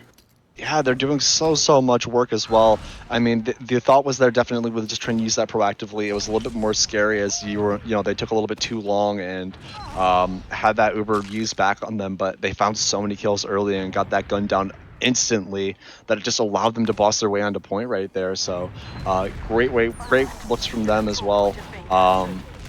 Yeah, just overall, so back on this mid as well, we've seen a lot of bombs come out really early from 6 offender right now. We'll have to see what goes on in terms of the soldiers, and there is the double bomb right now, looking for the medic. The medic's going to surf to lower right now, and they're not really going to find him specifically, taking Obo down, Unbo down to 7 HP, but is able to live here, but I believe we're going into a pause right now, actually. I'm not entirely sure what this is about. You have to remember that with these pauses, the actual pause time is going to be a little bit more in the future than what we're actually seeing on our screen right now. So kind of leaves me curious of what actually happened here that is inspiring the pause. I mean, could have obviously been some technical issues, but still very major. But yeah, we'll have to see though. Still, these mids, even though it has been working out just in terms of the rounds from 6 offenders, their double bombs are looking great, right? I mean, both these soldiers are layering on top of each other very well and trying to land on the same target right there. So even though at the current point that we're paused right now, that they haven't really netted a med kill for it, they've done so much for their team on just setting the pace of this round and of these rounds overall. Yeah, we'll have to see though. I'm genuinely curious what the adaptation is going to be right now. Overall, it's going to be a little bit harder to imagine that when it's going Junior is going to want to change too much right now, as they've gotten so many rounds off of this before, just trying to convert more and more right now. So still going to be up to them to sort of set the pace of this match and just really adapt on these mids as well, because even if they're more adept at dealing with these bombs or winning in the fights afterwards, there has to be some sort of difference in the play style. Otherwise, the other team is going to adapt even better and make these bombs even cleaner. Yeah, we have a little bit of time right now. Again, shout out Manco's store. You've given us a little bit of a sponsorship, a key incentive as well for these players. Always give these guys a look as well. You can also just help out by clicking the link. We're running a giveaway right now for a unusual shred alert. And you can feel free to capitalize on that. Throw your ticket in right now and see if you can win that possibly. Highly recommend that you check them out. Great resource for buying and selling TF2 items, even like changing it to cash as well. I think they do cash out through PayPal and stuff like that. So regardless of what you want to do in terms of purchasing drip or trying to reconsolidate, they're a great resource to help out with that. So thanks again to Manco Store for helping us out here. But yeah. On the Manco sword topic, they actually recently added support for cashing out through Cash App. So if you are, not 18, you can't use PayPal, you don't have your own bank account, then, well, they have a solution for you. If you have your access to Cash App, then you can cash out through that. I think it's a flat fee as well, so you don't lose like a percentage, if I remember correctly. I've cashed out like once or twice using that. Mm-hmm. So I'm not too sure on it. I think it's just a flat fee of like $2.50 or something, if I remember correctly. But yeah, they offer a big range of cash out options. But looking at this pause, I think we might be able to look at drip number 1 and number 2. If you look Ooh. at the the candy cane fired from Speeder's crossbow. It is comically large. It is oversized for no apparent reason, but I actually love the festive just for that specific reason. I think it's one of the few ones that actually has it like actually changed like the weapons outside of just like the weapon skin, giving you that candy cane. So really cool. But yeah, I do want to take a look at some drip right now. Anyone popping out to you specifically? I'm gonna start off right now and go over to a hat that I don't usually see right now. It's gonna be Danger actually, wearing the Yeah. Grandmaster paired with the antlers as well. Always respect the antlers. They're such an iconic item as well. But for not being an unusual or anything, that Grandmaster, especially in the genuine quality, is a very very cool alternative to have. Right? I mean, it adds a big flair to you. So I really love that outfit overall. But do you have any outfits that you're looking at that you think look pretty swaggy right now? Well, it's kind of hard to say. I mean, a lot of these outfits seem kind of silly. I mean, if you take a look at Frosty, he's got the The piracy pirate drip. drip? Oh, that's so Yeah. hard. That's so hard. Although I'm not sure why his hat is painted like magenta, but hey man, to each their own. That's his favorite color, then rocket, whatever. Oh, Yeah, but no more trip unpaused check now. allowed because we are no longer paused. Yeah, we're Looks still in like this we are mid gonna as be well, going and in. Onbo is super low as well. Is able to get his way back to solid and try to fight out this mid even more. 2 kills still down for the side of Witness Gaming Jr. is going to mean that there's a lot more things that they have to watch and contend with. As Zoda is running behind in the lower area, going for this really really wide flank as well. Oh, And back into another pause. pause. I'm not too sure what's going on. My only guess would be that there's some sort of technical issue going on right now. We'll have to see as it transpires right now, but hopefully they don't make us wait too much longer right now. Yeah, well, that gives us more time to observe the drip, and I think someone that I'd like to point out is Zoda.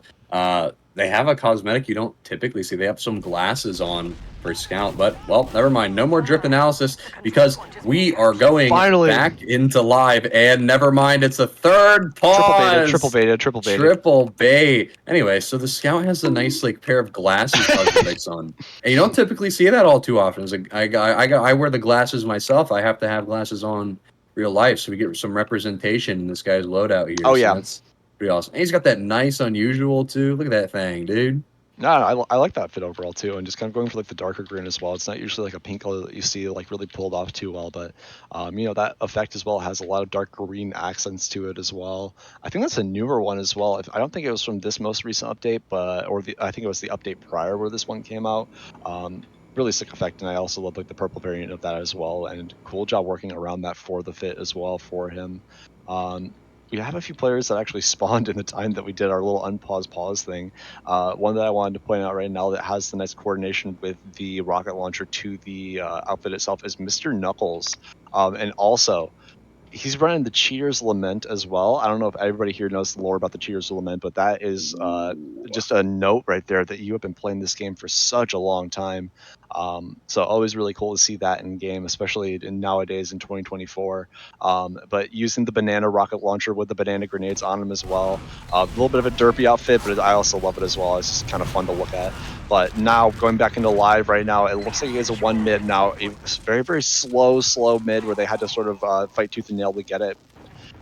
They are able to convert that that mid from just the slow. Well, look at this bomb from Danger though, right onto the beam and getting the force out.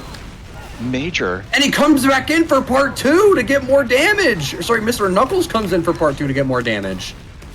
It's so huge to have that overused out right now. And now it's just all of the blue team in such a precarious position. It's only going to be Mr. Knuckles left in trying to get anything, getting it cleaned up himself now. But completely even Ubers, unless Speedership takes a little bit too long in the lobby there and gets completely caught out by V, getting into last already himself as well, looking for anything. But he has 2 HP on the top there, possibly yelling for a bow right now, but doesn't even need it. They're able to get on that point. And really convert off of it, and that's actually where the pause came out. I think they were looking for some sort of time to just chill and collect themselves, and then maybe a few technical issues on top of that as well, so we'll have to see what that really looks like. But going into this next mid now, we've seen it every single time now. 4 or 6 offenders, they have been getting these bombs really out early, and they're setting the pace of these mids, but being able to absorb it, especially better this time now, was Witness Gaming Jr. And this is kind of where all the pauses came out. But with the pauses coming out, it means that Witness Gaming Jr. was so slow getting into mid, and now look at this. Everybody's already on height and on the point right now, and they're just trying to wall out everybody right now. It's going to be Onbo actually rolling out through the cat area right now. A little bit of a safer spot than trying to walk out into Saw, especially if you know that they have a lot more space than you.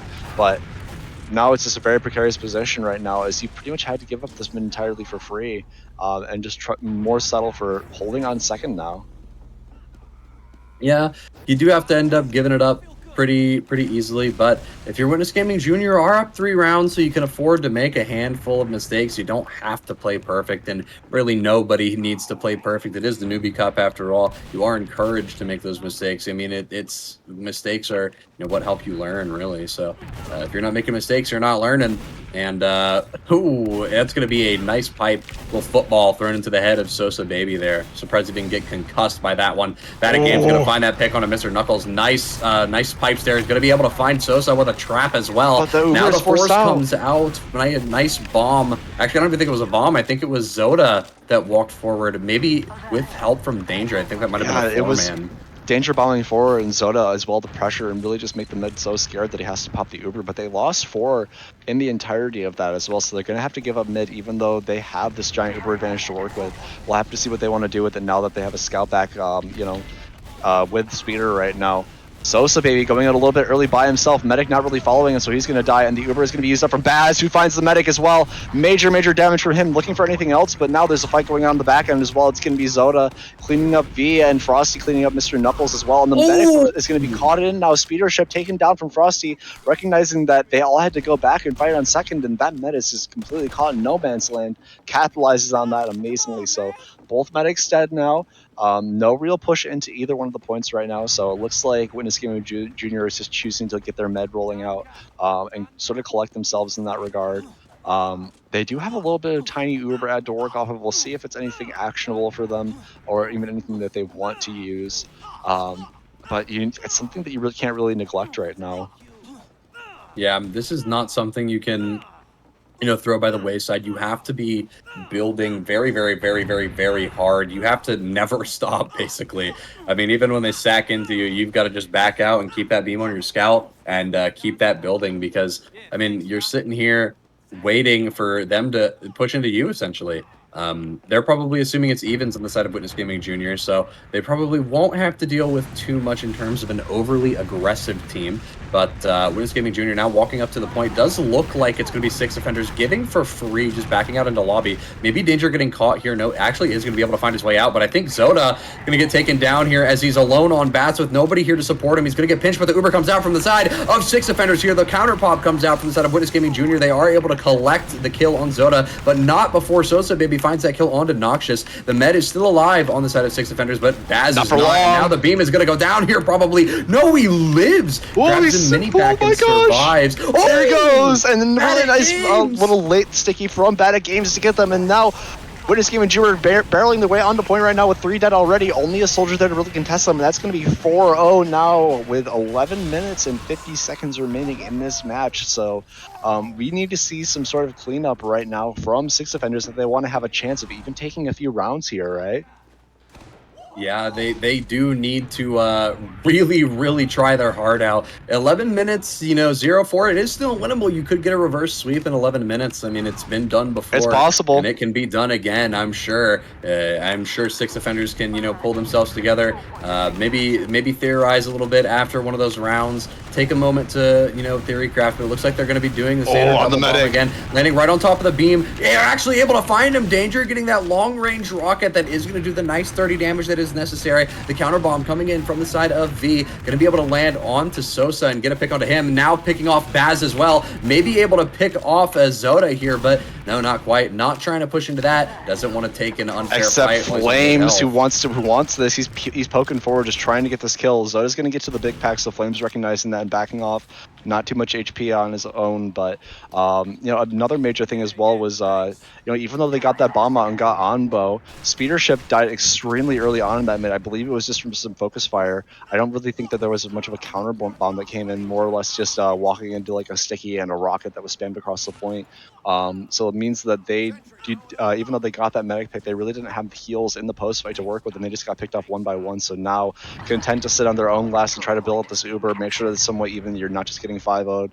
One important thing to recognize as well is that every single round win here does matter, as it will make or break whether you can make it into day 2, depending on how even these matches go for the other teams in the brackets as well. So still good, even if you're down 4-0, to try to play for every single point that you can and try to make sure that you don't get 5-0'd here. So I love the restraint from them, just trying to make sure that they can stabilize here and not let anything crazy happen. So now it's going to be up to Witness Gaming Jr. to figure out what they want to do in terms of sacks, in terms of pressure, to actually break this this chestnut of Snakewater last wide open. It's a very, very hard last to break.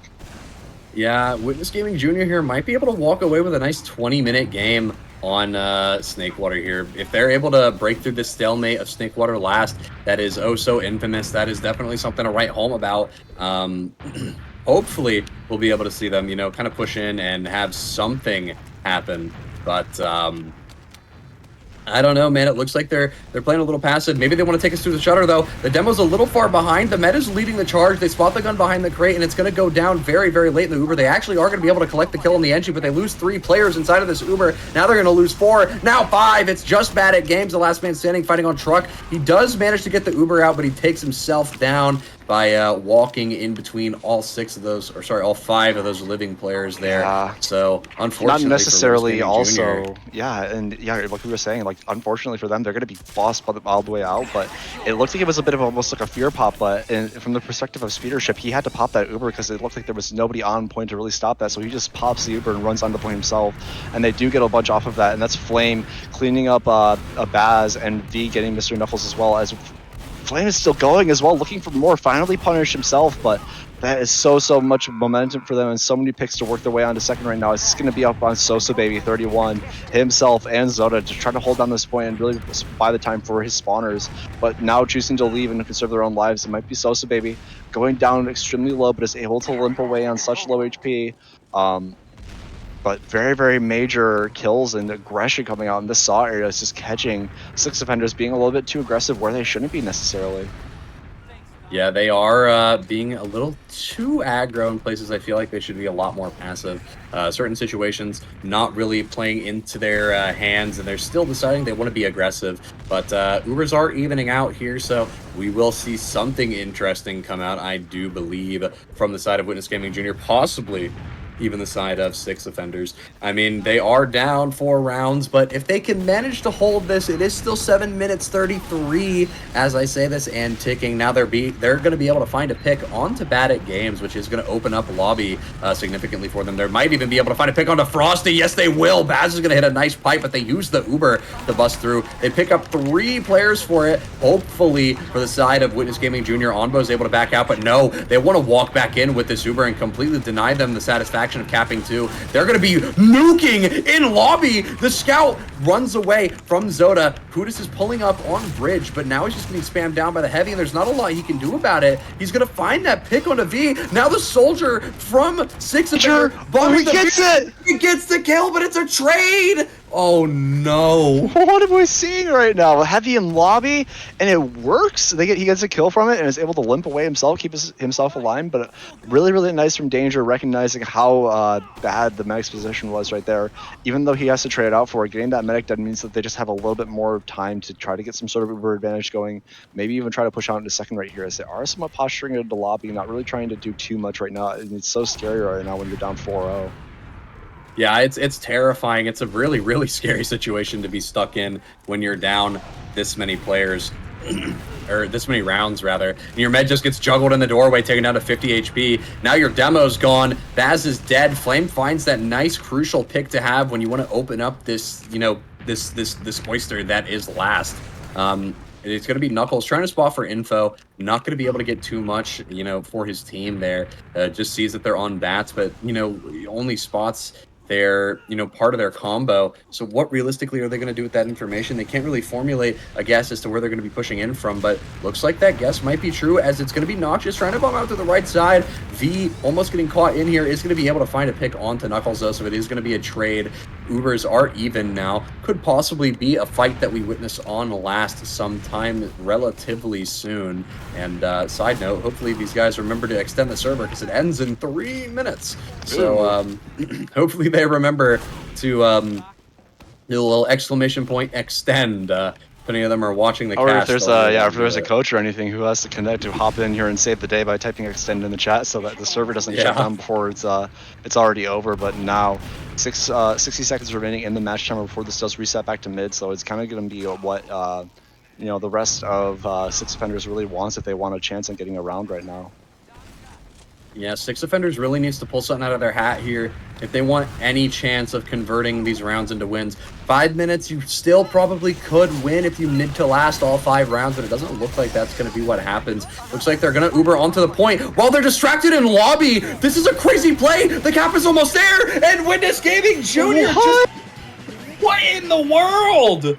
What kind? And they recognize. I don't even know if they really fully spotted it, but they just knew that there was nothing looking at them, and they capitalize off of it and get in and turn it into a 5-0 now. So now this looks amazing for Witness Gaming Jr. We've seen them twice now in the entirety of today. They had amazing 4-1 on process and now have 5-0-2. It's almost going to assuredly punch their ticket unless anything catastrophic happens or a bunch of other teams go 3-0 in their record as well. So looking Yeah. amazing for them just getting into this day 2 as well. So great match coming out from them as well, but still just very, very happy to see this level of aggression and the ability to stay just so consistent. Yeah. I I think yeah, you want to go for I it? mean, you can't really teach that, man. Like Witness says in chat, you just can't teach like taking an opportunity like that. That's not something you coach. That's just intuition. They see an opportunity and they take it. I mean, like that's just you can't teach it. Simply put, it's just the players saw it, they wanted to make a play, and they made that play happen. So big props to Witness Gaming Jr. there for recognizing that opening and really just taking home the win there. Really, really good work from their side of things. Yeah, for sure. And that's going to set them up so well now. You have to imagine right now it's got to hurt, especially getting 5-0 in this sort of fashion, and being that match and that match being covered as well. So really hoping that for Six Offenders in their last match of the day that they are able to just clean it up, keep their mental high, keep the team energy good right now. As you really do just have to show up in every single one of these matches right now. But yeah, I'm really hopeful to see what other teams are doing right now. I know my team personally got their first W, so shout out those guys. Nice. But I know that there's a lot of other matches going on right now, a lot of untold stories, a lot of crazy triumphs that are happening that we don't get to cover as well. We do have another match that we're actually going to cover right now before we actually get going into the third round right now, just because this one ended in such a dominant fashion and there's still a lot of matches that are happening. But wait, this is my team? Uh-oh. Yeah, that's the one. That is going to be TF bot add 6, aka B6 on my team right there. I'm not too sure what the other team is, but I'm hopping in this connect right now and hopefully we can get this coverage going right now. 1-1 right now on Snakewater. I'm trying to see what is going to transpire right now. I'm going to wait 3 until minutes the remaining cameras here. pan as well. But yeah, 3 minutes remaining, 1-1 right now. Chance in this match for it going into some sort of an overtime right now if anything crazy happens. I'm so happy I get to look at this team right now because I've been seeing so much good success for them on this map specifically. But now it's going to be Cutie himself going down extremely early to just a little bit of a hide play as the rest of the red team right now, IBM, working their way into second right now and trying to find anything that they can. Uber's right now, just to keep you guys updated on where we are at in this match right now. It's going to be disad right now for Techno Hazard, and they are kind of covering this area in lobby. And SQ is going to go down really, really early to a scout running through cheese, and now they're trying to look for anything else, but it might just be sort of a lost scenario. Unless Gummy has anything to say about it. Gummy finding a nice rocket to themselves, but it's going to be Techno sort of waddling around in that lobby and going down himself. So now it's a very, very dire situation for B6 on their last round. It's going to be Cutie fighting Pinky, walking in alone on really, really low HP, but now it's going to be the rest of Red Team trying to, make their way onto last right now. They haven't focused this gun down at all. Finally going to be focused down, but not in time actually, as it finally switches off of the engineer, but they find the demo and that's a completely flubbed last hole from IBM. So great from B6 right there. Just absorb that pressure, stay in the spawn areas, and just find the picks that they needed to as well. That gun also just not getting focused down was so major for them.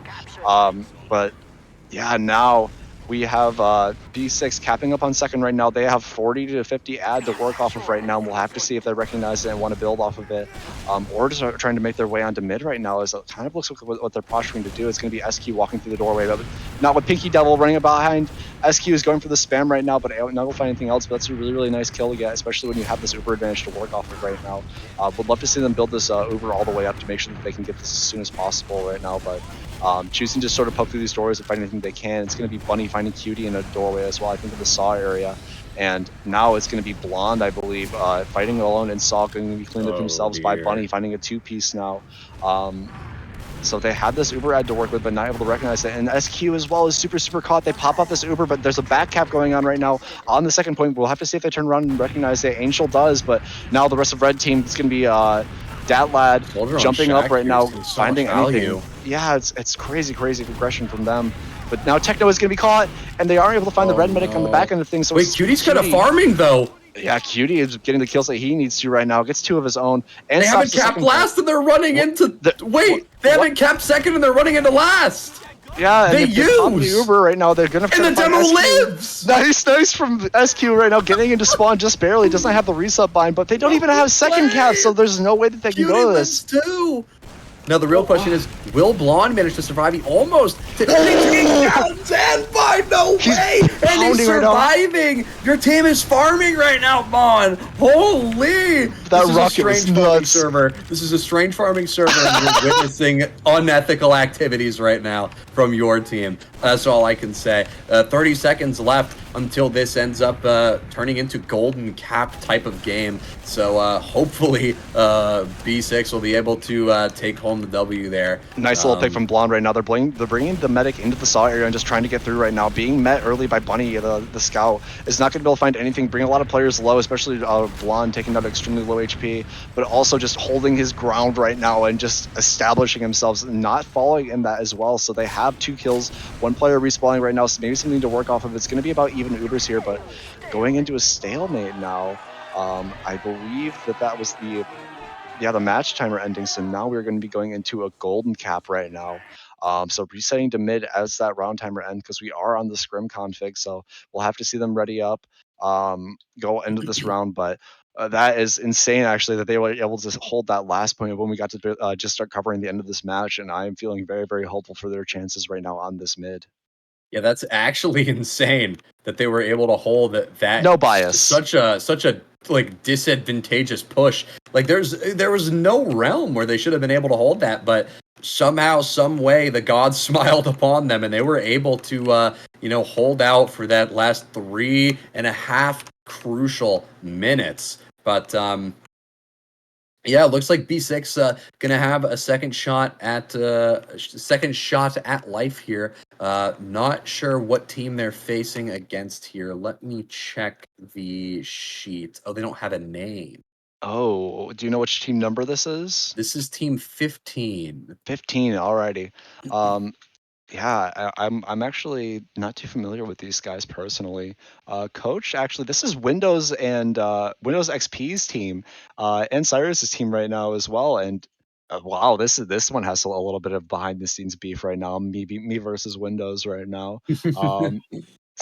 So that's also another funny stake to add to this as well. But I really would love to see some sort of amazing, spectacular bomb mid and to really just set this mid in stone if you're on the side of B6 right now. I know personally that the soldiers themselves are super, super adept with their DM and coordination right there. And SQ, if he does one thing, he just procures damage. He will find a way to make 300 damage happen at a moment's notice right there. So hoping for them that they are able to get something going right there. But we haven't really seen any of the mids right now, so I don't really know which team has been the aggressor in this regard. But yeah, we'll have to see. Well, I guess we'll find out once we head into that golden cap round. I mean, this is your team, so I guess you have a little bit of insider info that you could possibly give, you know, without revealing too much about your team, so that you know, if there's any sneaky stream sniper Andes, they won't get too much details on your team's weaknesses or whatever.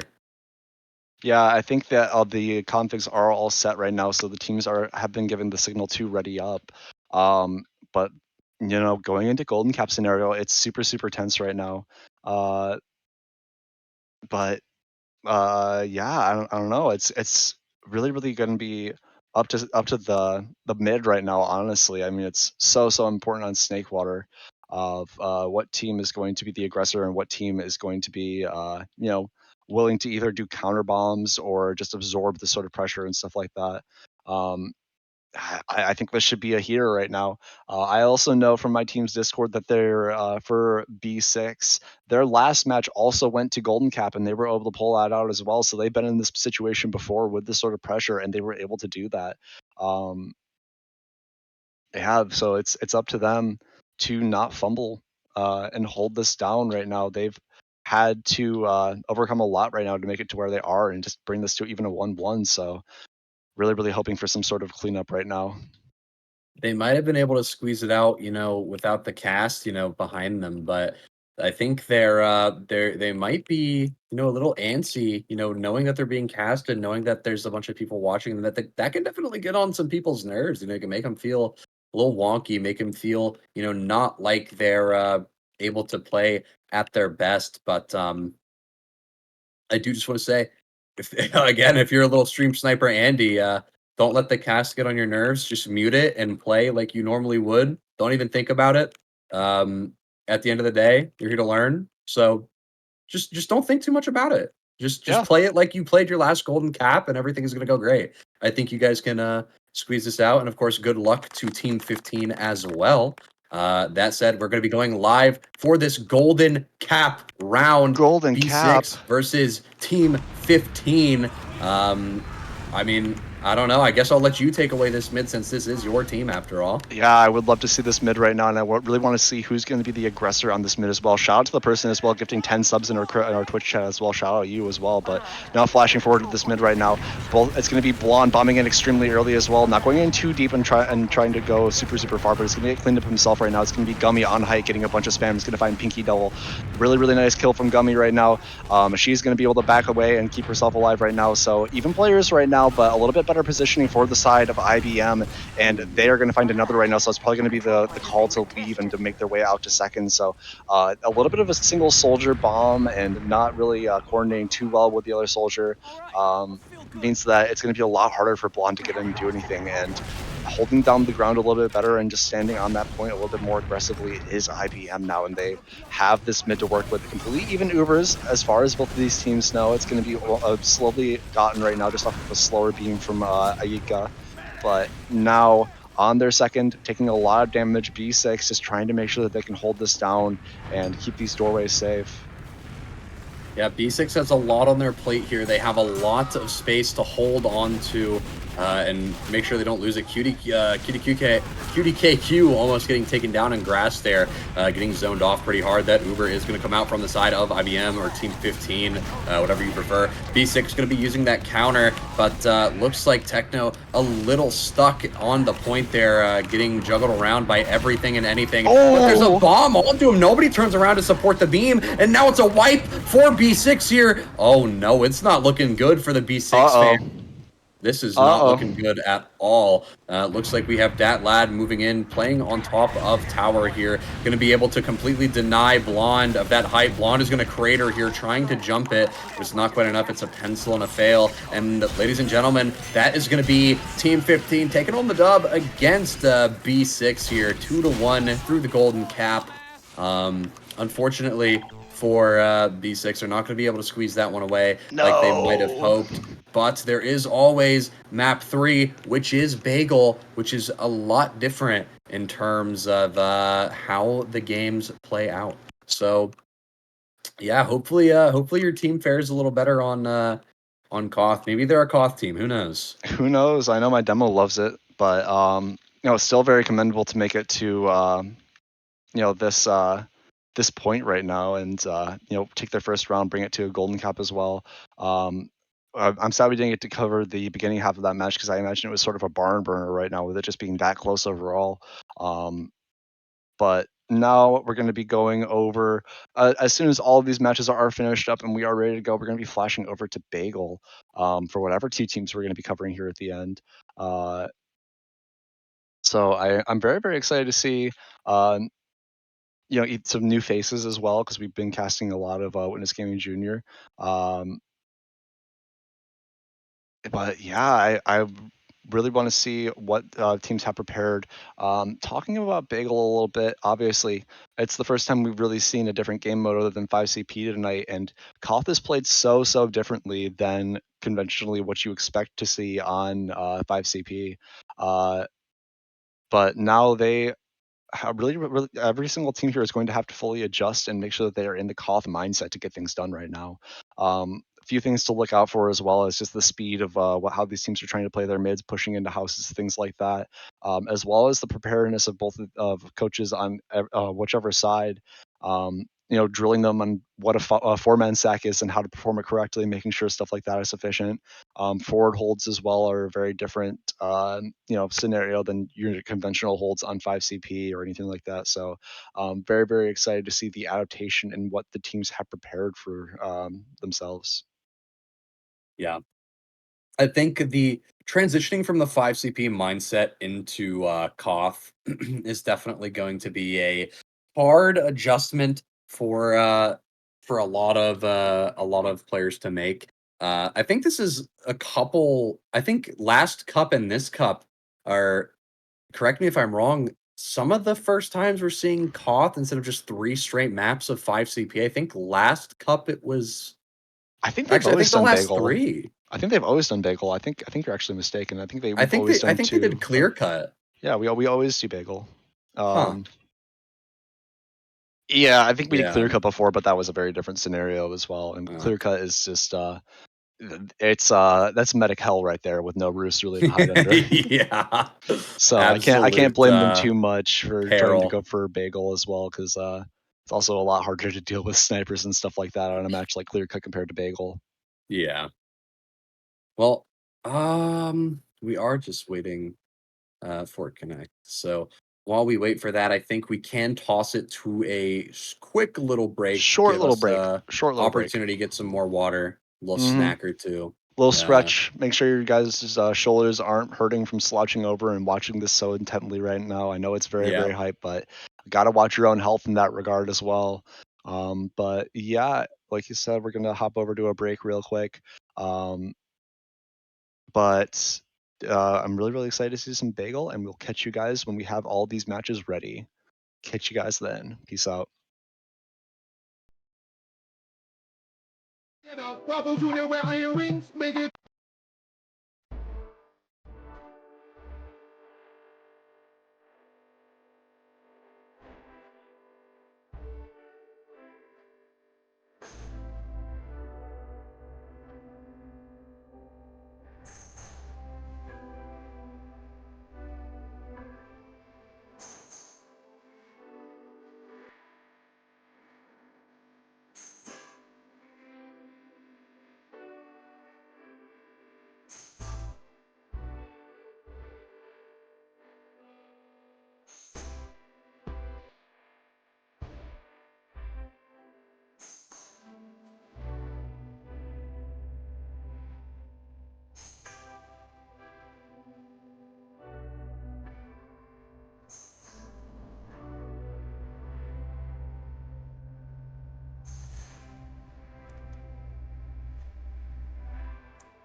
Your butt is wide, well mine is too.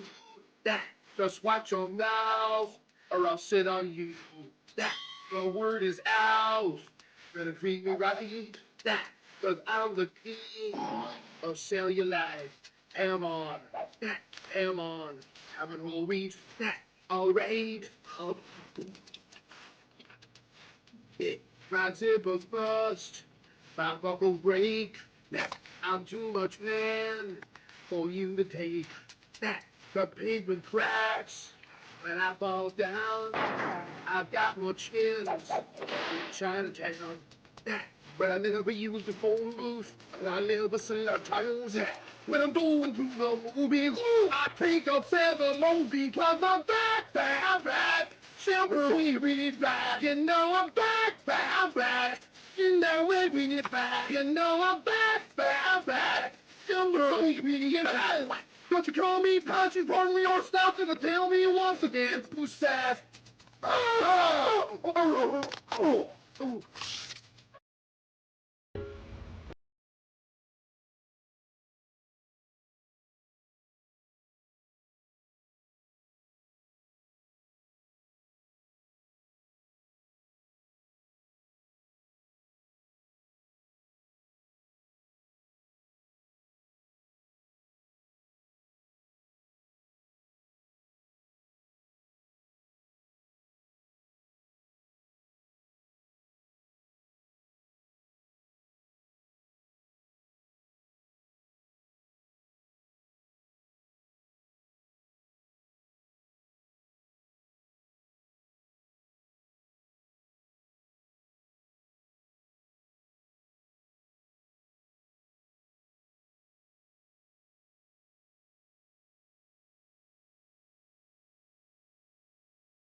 This is the end. Hold your breath and count to 10. Feel the earth move and then hear my heart burst again. For this is the end. I've drowned and dreamt this moment So overdue, I owe a day. Swept away, I'm slowly.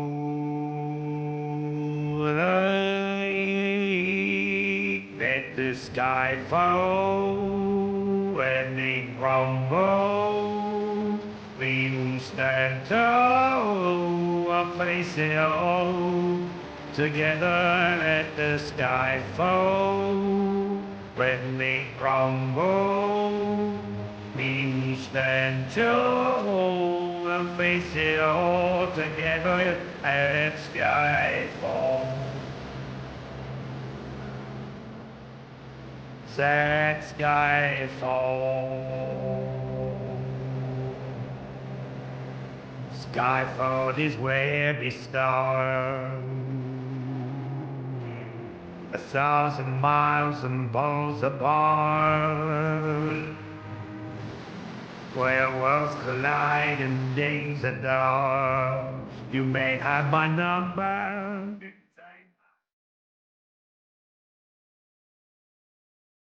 And welcome back to map 3, everybody. We're gonna get going here on some bagel for y'all. It's actually gonna be a nice little run back. We got to see a tiny little bit of TF bot ad 6, but we're gonna be covering them here on Bagel now versus Wheat Warriors 2. Yeah, they came out with a second edition of the Wheat Warriors, so very, very excited to see what that team has in store for us. These rosters as well, really haven't gotten to see Wheat Warriors 2 at all, so I definitely want to run down that roster as well as TF Bot at 6 and get you guys a little bit familiar of who we are dealing with here tonight. I can start right now. I'm going to start with Wheat Warriors 2, coached by Jukesy, solo coaching, so shout out him, big workload there, so hopefully it's been going all good on that front. The medic for that team is Matty Fish. Demo is going to be Cool Kid. Pocket Scout is going to be Lappy. Pocket Soldier is going to be Kamchatka. Man, that's hard. Kamchatka. Okay. Your flank scout is going to be sosoy.mov. And then your roamer is going to be it's MK. Awesome sauce. And then going down the roster of TF Bot Ad 6 or B6 for short. Two coaches here, of course, Bong Gripper, the one and only, and Rui, both coaching that. On Beam, we're going to have Star Commander. On Demo, we're going to have SQ the funny guy. On Pocket Scout, we're going to have Angel _. On Pocket Soldier, we're going to have I Am a Blonde. On Flank Scout, we're going to have 1317. And on Roamer, we're going to have a Gummy. Yeah, so obviously I'm a little bit more familiar with these teams themselves, but I know that these guys, they had a little bit of a hard time getting into being used to Bagel and all the different intricacies there, but they had a lot of success with it later into the scrims and stuff like that. So I'm really hoping from them they have some really solid mids as well as the 4-man attempts right now. I know we drilled a lot of that as well. But it's the time to show it right now, especially now, right? They really didn't know that they were being casted at the end right there, but now with the camera on and the nerves going, you can only imagine that there's some stuff you got to really worry about. Yeah, and I think something that's kind of unique to Koth, at least for newer players. I know it was like this for me and my buddies when we first started playing Newbie Cup in our newcomer season, is that Koth is a different beast when it comes to learning how to play. 5CP, you can learn how to play off advantages, and you can learn how to play off player ads. You can learn how to play off timing. But Koth is a lot more DM oriented in certain aspects, and you can have strategy. You can have things where you play off Uber ad. I mean, you have to play off Uber ad and player ad, and no matter what mode you are playing in. But in Koth, it's much more prevalent. Whereas in 5CP, you can afford to, make a mistake regarding your, calculation on do we have Uber ad? Do we not? Do we have player ad? Do we not? You can afford to make these kind of mistakes. In Koth, because the time is so low, it's so much more fast paced. You're losing players more often. It's just you can't afford to make as many mistakes like that, and so you have to drill these concepts into the new players' minds, like over and over again, to the point where they're like, at some point, they're gonna have to ask you to shut the hell up because you've just been trying to drill it into their head for so long. But hopefully, you know, they've nailed down the concepts of Koth and are confident enough in their ability to put on a good performance for us tonight on Bagel. And I mean, I don't know what your thoughts on how your team is going to perform on Bagel is. I don't know how they perform on Bagel, but yeah, I mean, I'm excited to see what B6 has in store for us, as well as Wheat Warriors. So Yeah, and Wheat Warriors is a very unproven factor in this and all. I mean, we haven't got to cover any of them tonight. I'm not too familiar with any of these players, for others from scrims or anything else otherwise. So, you know, they could easily just,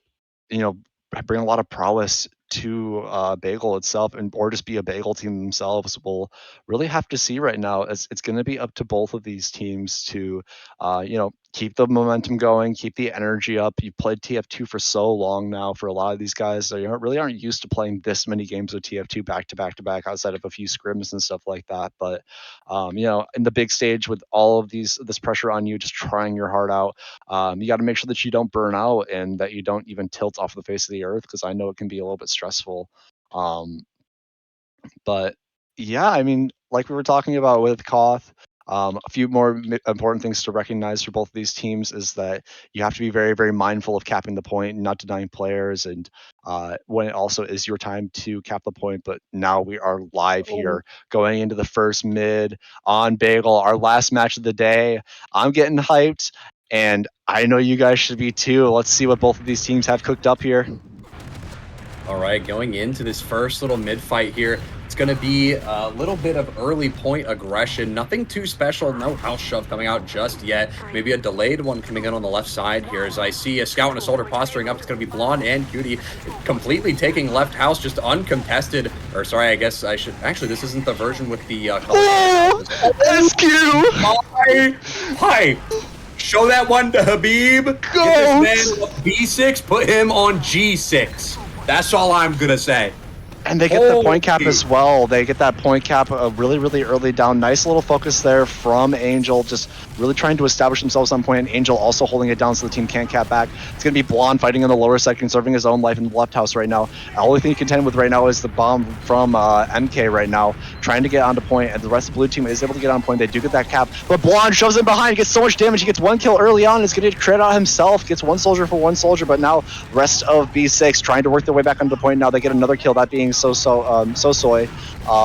They have to try to temper their expectations right now. The blue medic is going to use this Uber out extremely early, and now they no longer have this Uber to play with. It's going to be Gummy and Angel trying to run forward and find anything. They actually get no kills with it, but they do get the point flip back, actually denying Cutie a little bit with that cap, but still good for them to get that. So now completely even Ubers, and it's on B6 right now to sort of lock down this point and make it a lot harder for the rest of Wheat Warriors to figure something out here and make their way onto this point.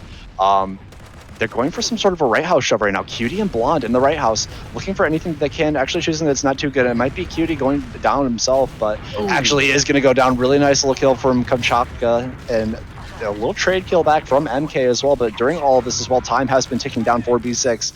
Going to be Cutie taken down, Blonde taken down, and just Angel trying to hold on this point, doing a great job actually of denying this point cap from them and not letting them flip this back for free. Finally going to recognize that there's a little bit too, a little few too many players close.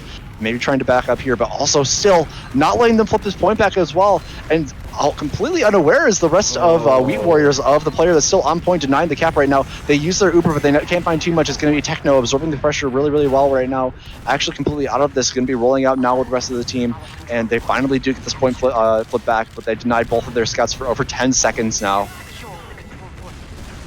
With no scouts in Blonde in behind here. Blonde in behind, looking for more. He gets one. Capitalizing on no scouts, he's going to be able to find that pick onto MK. Ooh. Might not be able to get anything else there. Yeah, Kamchatka is going to be able to take him down. Blonde no longer in the fight, but it is a soldier for soldier. Now, both one of the scouts very weak, Kamchatka very weak as well. Could possibly have lost Sosoy there, not being very careful. Now it looks like we're going to see a forward hold attempt possibly come out from the side of B6, but maybe not, as Sosoy runs out of main. It's going to be QT trying to fight them from behind, but I don't MK! think they know about MK coming in from behind. Techno's going to go down. It's going to be a bomb on a Kamchatka. And that is coming out all from that the you can funny hope guy. for. Yeah, amazing bomb out from the funny guy himself, but that's all that you can hope for on these 4-man attempts right now. So now Wheat Warriors has a full Uber to work with, but they are contending against 2 minutes of time disad to work against now. Angel has done an amazing job of just holding down this point and really prioritizing that above anything else, and has given them 2 minutes now, so they have to worry about that this Uber being used in on them, but still it's a lot more dire for Wheat Warriors to try to make their way onto point right now and get even more with this. All of B6 on the concrete area as well is going to be bombed forward by MK, trying to find a bunch of damage. They trade him out, but a nice pipe as well, and the Uber coming and being used out is going to mean that Techno is going to have to run away with his life and try to stay alive for the rest of his team right now. Soy is going to be going really aggressive in lobby, but Gummy actually finds a really nice rocket on him to clean him up for the over aggression right now. So now still even they have a big Uber advantage for B6 to work off of right now, and they can try to get in on this if they play their cards right.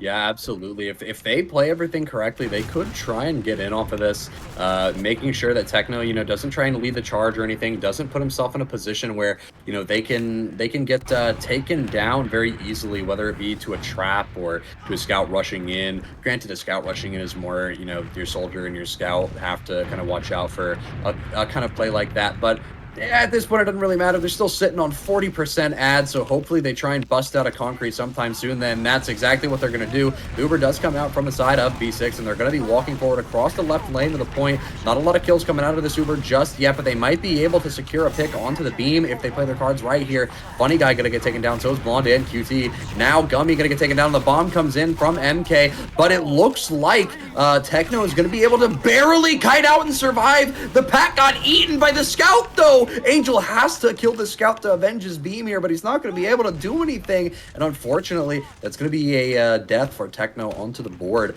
They do have 2 seconds on the clock, though, so as long as they win this next fight, maybe get a force onto the beam. They do have a minute, so they could try and do a 4-man here, which it looks like they're trying to do as a bomb comes out from Gummy right onto the beam. The beam is on 130. They fear pop. They're trying to just use to save some players right now, but all the way behind is going to be SQ in that left house looking for any sort of major pipes himself. He's on such low HP, so probably going to be cleaned up himself, and he is, but now the last person alive is Blonde. Jumping it down to the point, looking for fat damage, cleaned up really quick before he's able to get too much else to follow up off of that first rocket damage himself, but now it's going to be B6 again with this Uber added to work off of. They're building it very aggressively right now, but Wheat Warriors have worked 2 minutes off of this clock from the big time disad that they had prior. But so now it's so major. If you're Wheat Warriors right now and try and just get this round back into your favor, they need to do something right now. If you're on the side of B6, you need to get it through a doorway right now. There's 6 seconds remaining, and you are giving so much time. You got to run. You have and they're jumping in now.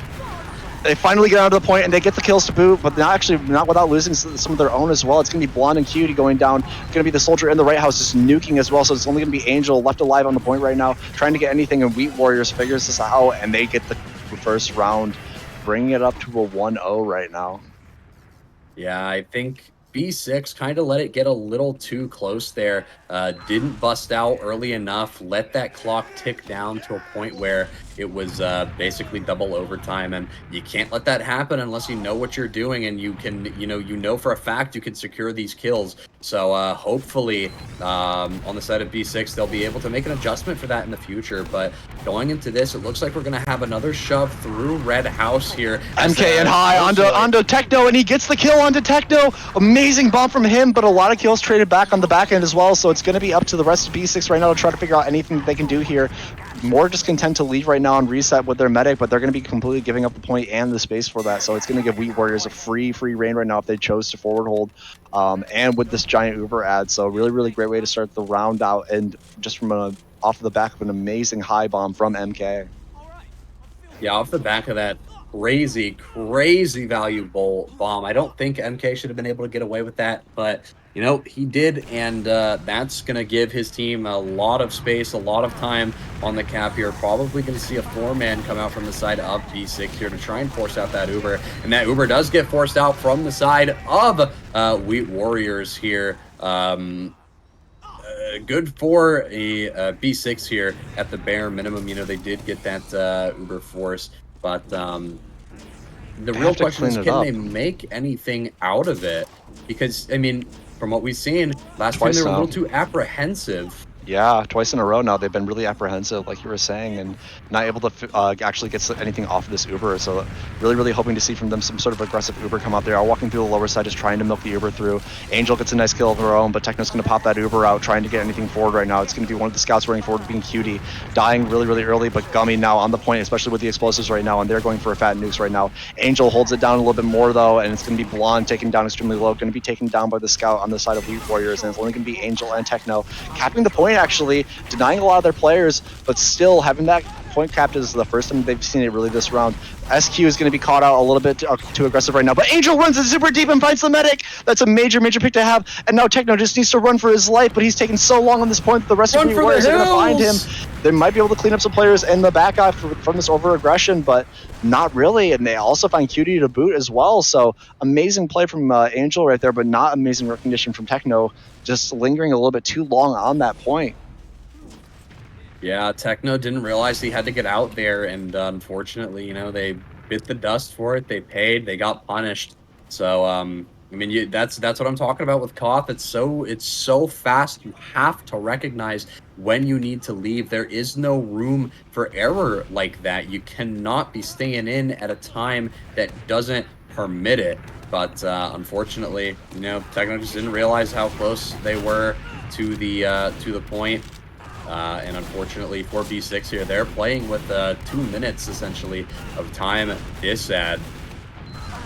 And it looks like B6 is going to be taking this fight over. It's going to be Blonde getting a fat nuke onto Lappy and MK, feeding into 2 players, but making it work. Cutie going to be able to pick up 2 kills as well. That's basically a team wipe. They find that pick onto Ghosty with the assistance from the bomb of Blonde, and they man, they just wiped the floor with Wheat Warriors here. Hopefully, we'll be able to see them convert this into a round win, but I'm not too sure if that's what we're going to be seeing here. It's a hard thing to do, especially with this much time to sad right now. We are seeing the team start to more go towards this hold right now.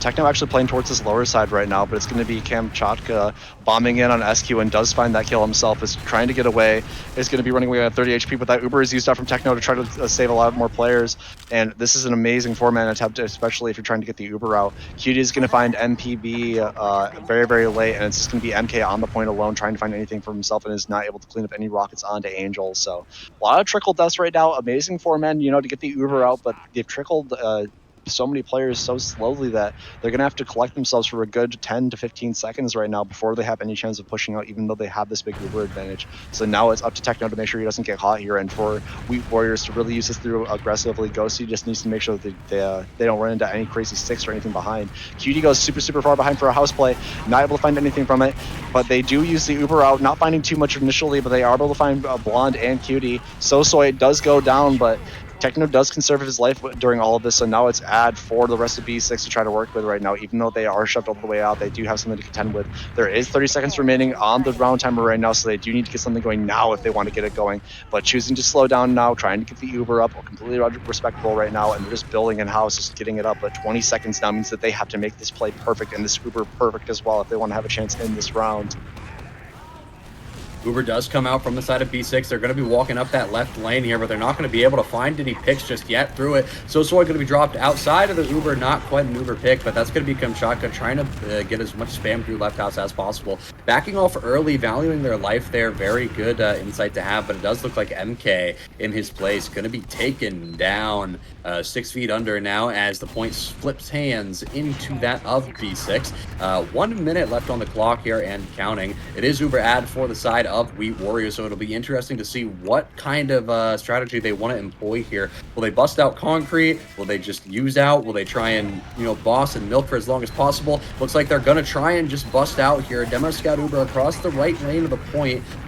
Doesn't look too promising for the side of B6 here as they drop both Gummy and Blonde. SQ going to be able to find Soy in the meantime, though, so it's not all doom and gloom, but they've got to get in on top of this point and try and get some point contention, but it doesn't look like that's going to be on in the cards for B6 here, and that is unfortunately going to set it to 2-0 in favor of Wheat Warriors. Yeah, So very well played from B6 Wheat fans Warriors. are weeping right now. Trust me, I'm holding myself together right now, but Wheat Warriors, they're looking great right now. I mean, their DM and their bombs have been super proficient. This does not look like a newbie cup. This looks like a team that's either in like low or mid AM right now, just with their coordination and their DM skills as well. Really early right push coming out from Blonde and Cutie are going to find a kill themselves. Blonde pushing super deep on the enemy team's concrete, but that's actually going to allow the rest of the B6 to work their way onto the point right now. Even though they have to jump away from that right house and start to give up that position, that one kill to work with is super major. Cutie does go down on the back end of it, but Angel prioritizing that cap super hard right now is going to get that point capped extremely early. So now it's going to be on Wheat Warriors to figure out what they're going to be able to do to try to get on this point right now. Gummy trying to bomb the soldier off of height, but it's going to be taken super low instead. MK also taking extremely low. Going to be limping away, going for a bow right now. And now B6, they're working this timeout away. Bomb back in from MK right now. He is spotted, and he's going to be leaving through the lower left side, and the rest of Wheat Warriors are licking their wounds right now, just trying not to lose too much more. Ubers are going to be slowly achieved by both teams right now, a little bit faster from Techno, just from beaming, a little bit over bowing right there. A big thing from him is he loves Median over the crossbow tenfold. He had to be told that he could not use the Blutsauger when we started playing this cup, so I know that he loves to just beam constantly. But that allows them to get their Uber extremely quick right now. Not really trying to go for a forward hold or anything, so it's going to allow so to get through this left house right now, looking for anything and looking for the player on height right now. They are able to clean him up, but Gummy goes down, but the Ubers are going to be exchanged back. It's going to be Techno trying to save as many players as possible, and they do get a lot of really good kills as well. It's Blonde beasting up right now and getting so much damage as well. A lot of rage HP on the side of B6. Angel bowed and could be a kill here. Could He's going to be able totally to find a pick under the demo, though. He's just uncontested.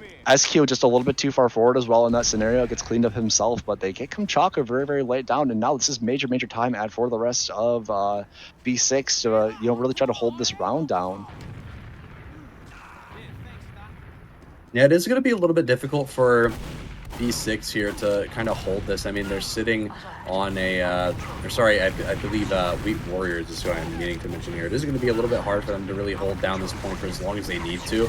They even get even time. But as we say, that Techno going to be taken down on the side of B6, but that is going to be a successful 4-man as the timer does continuously tick down 1 minute 9 seconds and counting.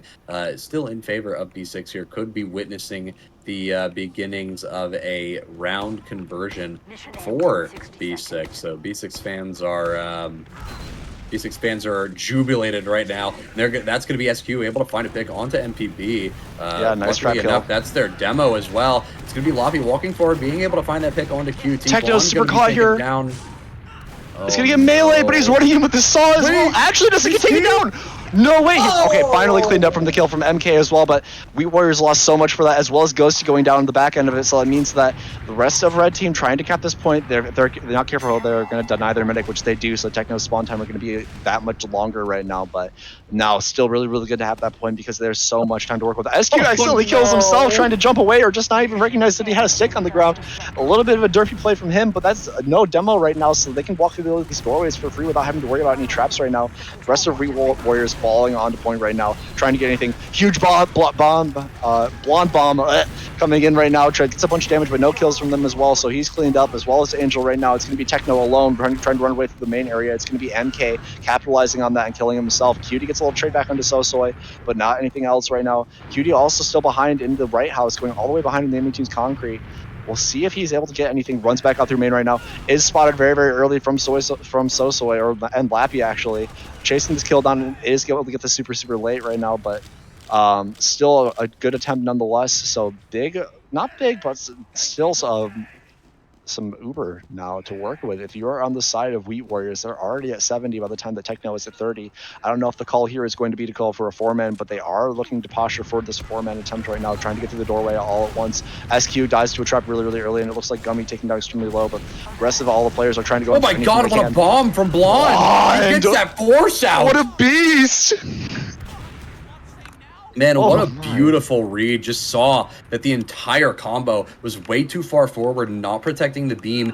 in any capacity and just finds that perfect window to insert themselves in, lands, threads the needle, doesn't do that much damage, but the mere presence of that soldier there kind of forces that beam to pop as the rest of his combo needs to pull back to support him. Now the Uber is going to get used by B6 as they walk through the left side of the point, going through left lane here.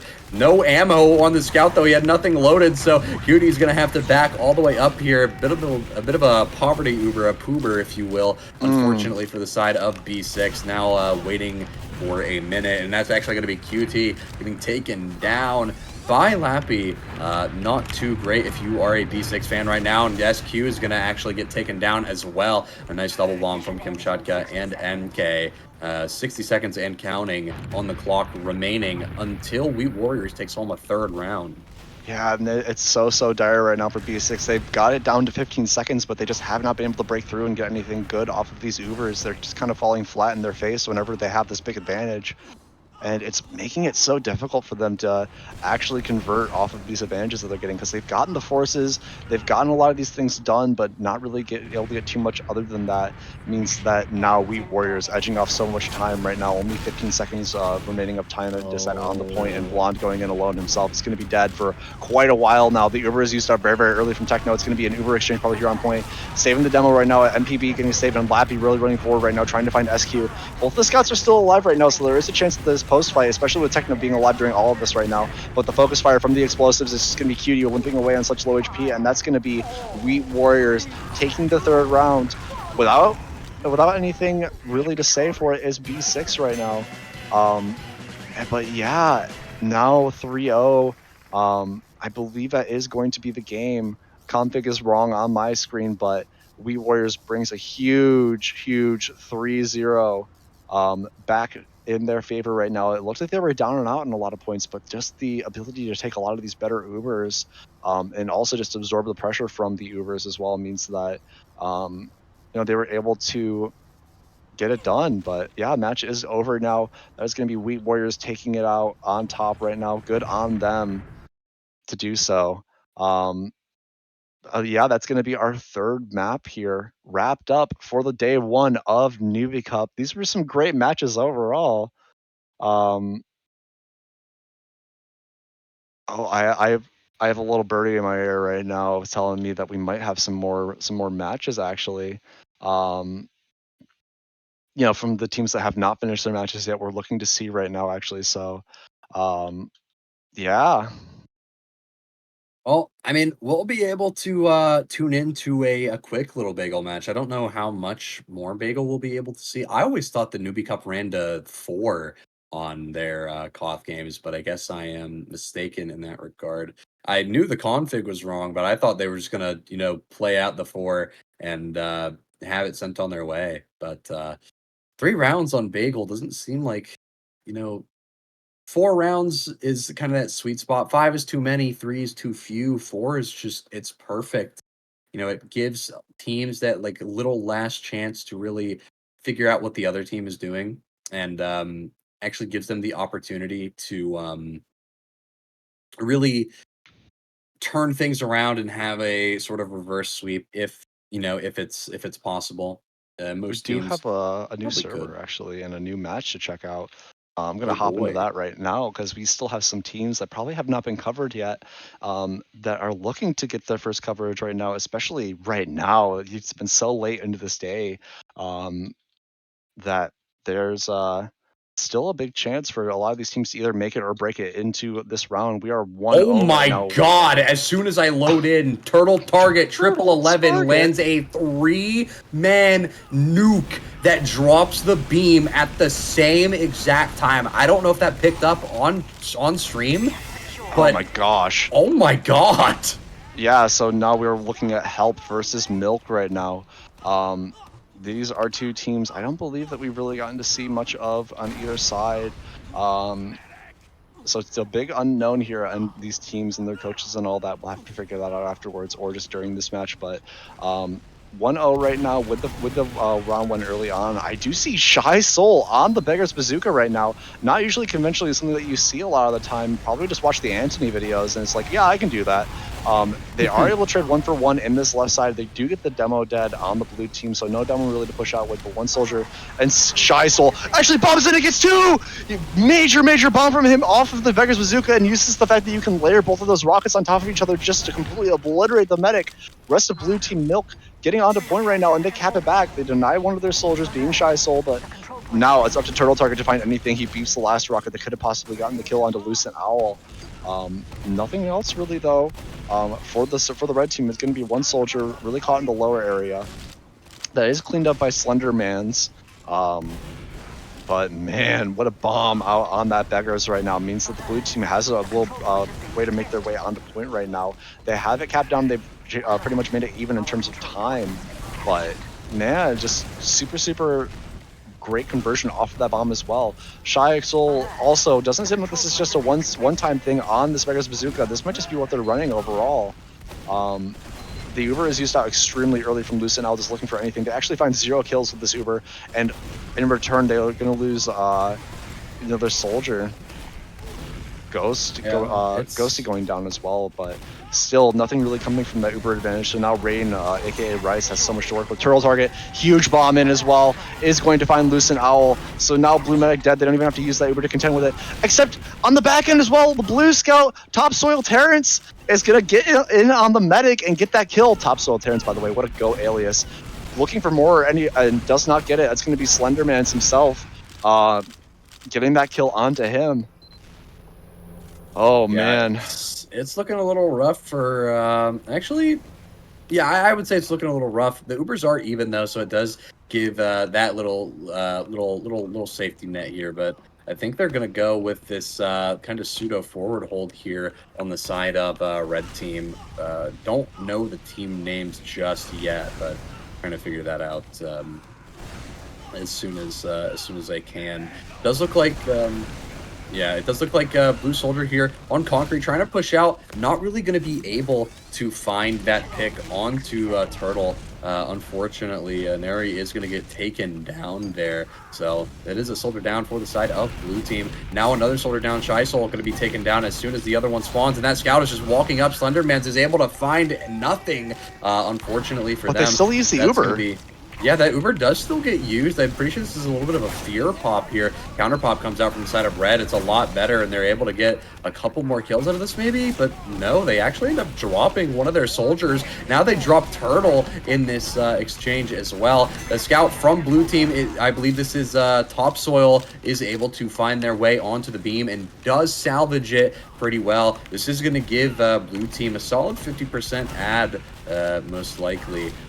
Nothing to scoff at there. Can definitely set up a forward hold within that time as soon as they get that Uber. Yeah, 100%. But now you still have a little bit more time to work with if you're the blue team right now. You know, they have this Uber to work with, but they need to hold this down for a whole minute and not let anything crazy happen right now.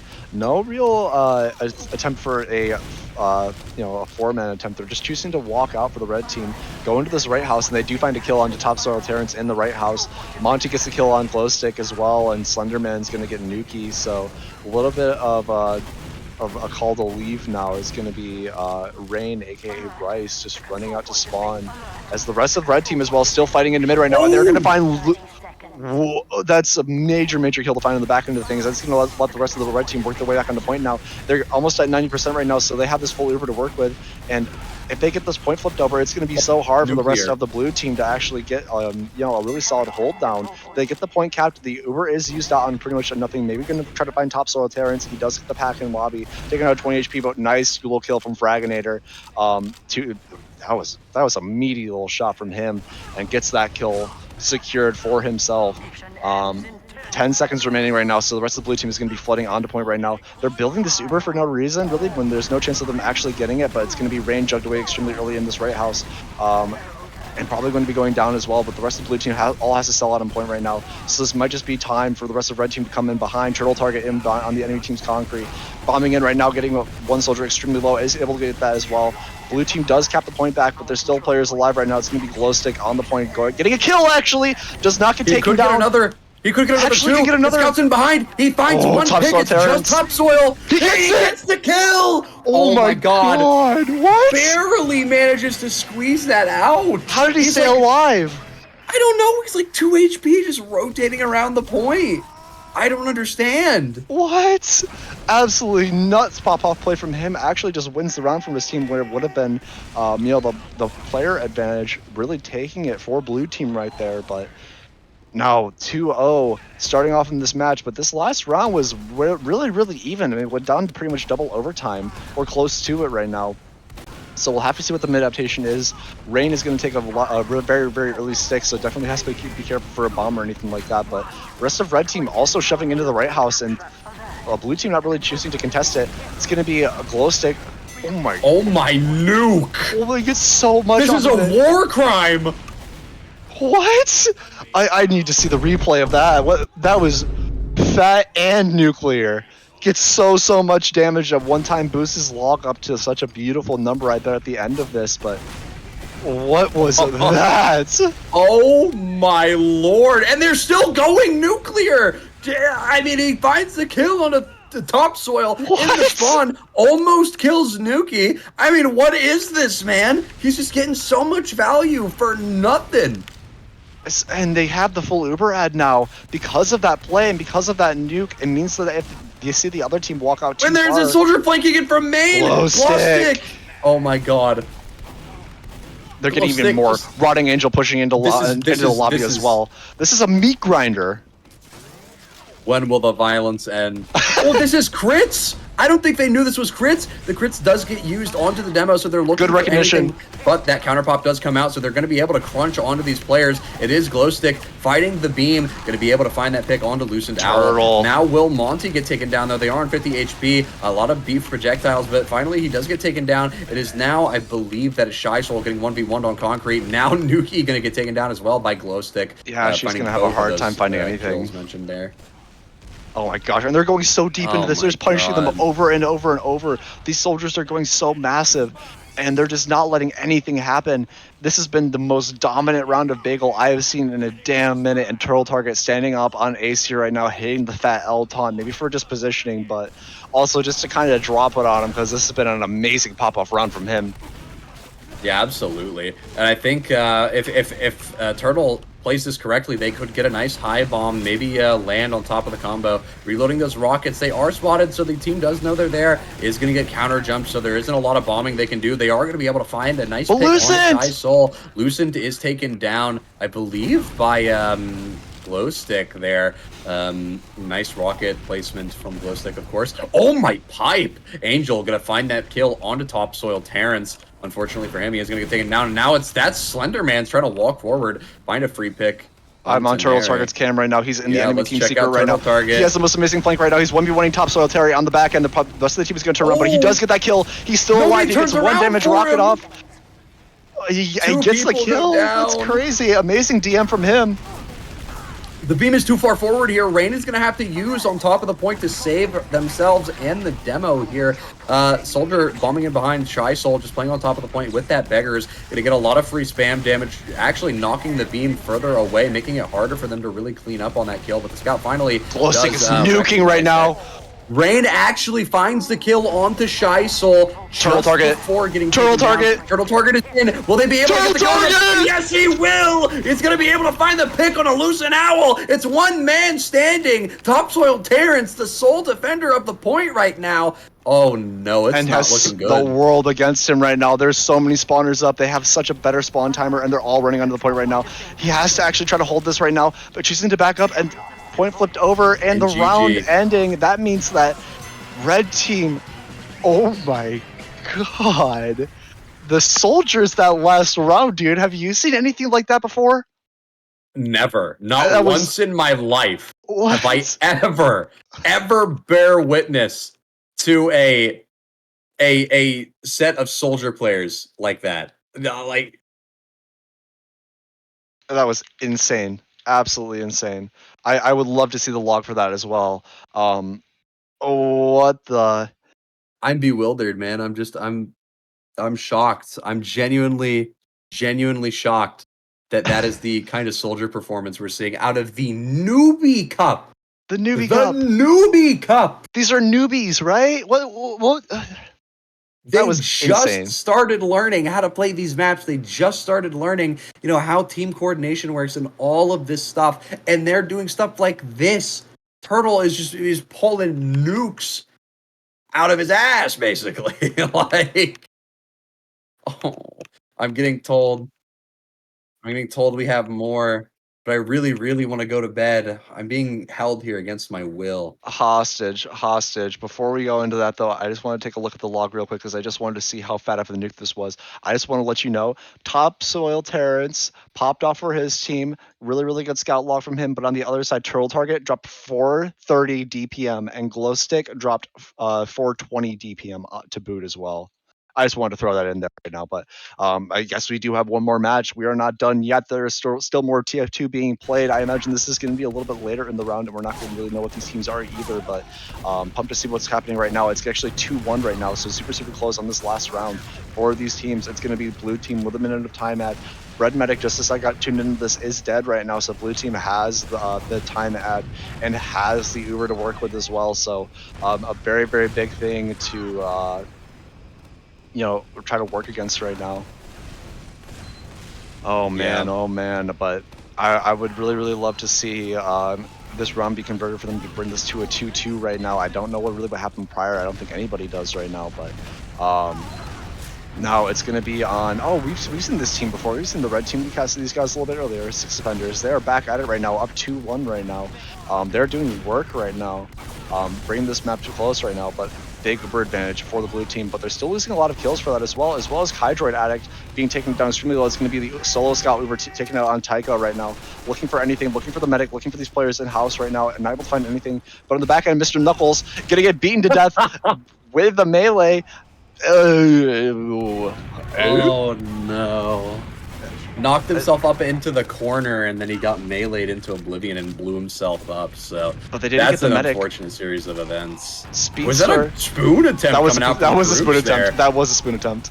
And Crooks gets taken down by Sosa, but there's a scout. It's Tycho just in the concrete for free. The force does come out. Still from not the taken side down. Of Six Offenders. He's still alive. They don't know about him. Turn around, team. Tell you, nobody sees him. Zoda finally takes him down. Not a single moment of time ticked off the clock in favor of Six Offenders here, and I think siyo, you brought us into a match that's gonna pause. Come on, man. We expect better from you. I could have went to bed. Man. Come on. I'm blaming production for this one completely. It's production's fault. Production pause. That's what's happening right if now. Everybody in Twitch chat right now could start booing production, I would appreciate it. Thank you guys. That's crazy hatred. Oh my gosh. But that's some crazy hating, dude. We have a little word right now that's going to reset when they unpause and all of that, but it's a little bit spooky right now. So we have beef versus Six Offenders. I've been updated on the team names as well. Six Offenders, they look like they're down and out in this round overall, but you have to imagine that they're feeling a lot better on this map, bringing it to a 2-1 before this point. But yeah, it's going to be up to what's going to happen in this third round. Really, it's really going to set the rest of this match. And I couldn't have thought of a better time to tune into a match like this. What the real question is, like, will Six Offenders be able to hold this for 3 minutes? Because it's overtime right now. The clock has hit 0 for beef. I mean, what realistically do you think Six Offenders can kind of do to hold on to this point for as long as possible? In this scenario, I mean, you just have to do anything, right? You can't give up any ground. I think it's just stand on point, right? Because if you're going off of this point to try to go forward to get more kills, you're just really, really risking something getting behind right now. So you just have to pretty much stand on point this whole time, not let anything really happen in that regard. It's very, very hard to see them really coming back and holding this down for this long with this much time to set, especially with the Uber to set as well. Hydroid in the pause is at 55 compared to the enemy team's 12%. So yeah, we'll have to see. My guess here is that even if Six Offenders is able to, take this point and hold it for maybe 30, 20 seconds, Hydroid is going to be able to grab this Uber. And I think that once this soldier maybe dies, they are on 121 health, Dingle bombing into the point right now. Once they, inevitably get taken down, Zoda is staring directly at him. They're probably going to take a bunch of damage when they land here. I feel like their death is inevitable. Once iDroid sees that, they're probably going to have that instinct to just leave. They're going to bait this demo here. Marino 9 is probably going to get baited. Possibly Man with Sound able to leave out through wood since he's already traveling over towards house. And I think we'll just see Hydroid kind of re-aggress with Uber in hand and demo in tow. Because I feel to be the best kind of course of action here if you're Hydroid. Yeah, 100%. Oh man, someone's power went out. Oh man, Does that mean I get to go to bed? does not mean you get to go to bed, Zach. I'm sorry, you're stuck here with me right now. Man, I can't believe this. You'll have time to sleep when you're dead, soldier. I'll be dead in like fucking like 80 years, man. It's gonna take like 80 years for me to die. I've still got a long time left. I can't wait that long to sleep. Come on, man. Oh my gosh, man. We can play a little bit of music. Make sure you guys are comfy, chilling out here as we get this last match of the day really sorted out right now. But I just really want to make sure that both of these teams have all their players comfortable and just chilling as well. Stuff happens right now, especially like late at night like this. It's going to be a little bit harder to get a ringer or something like that. But yeah, I don't know. I'm not too sure really what to expect right now, and just in terms of like when this is going to unpause for us. But it remains to be seen.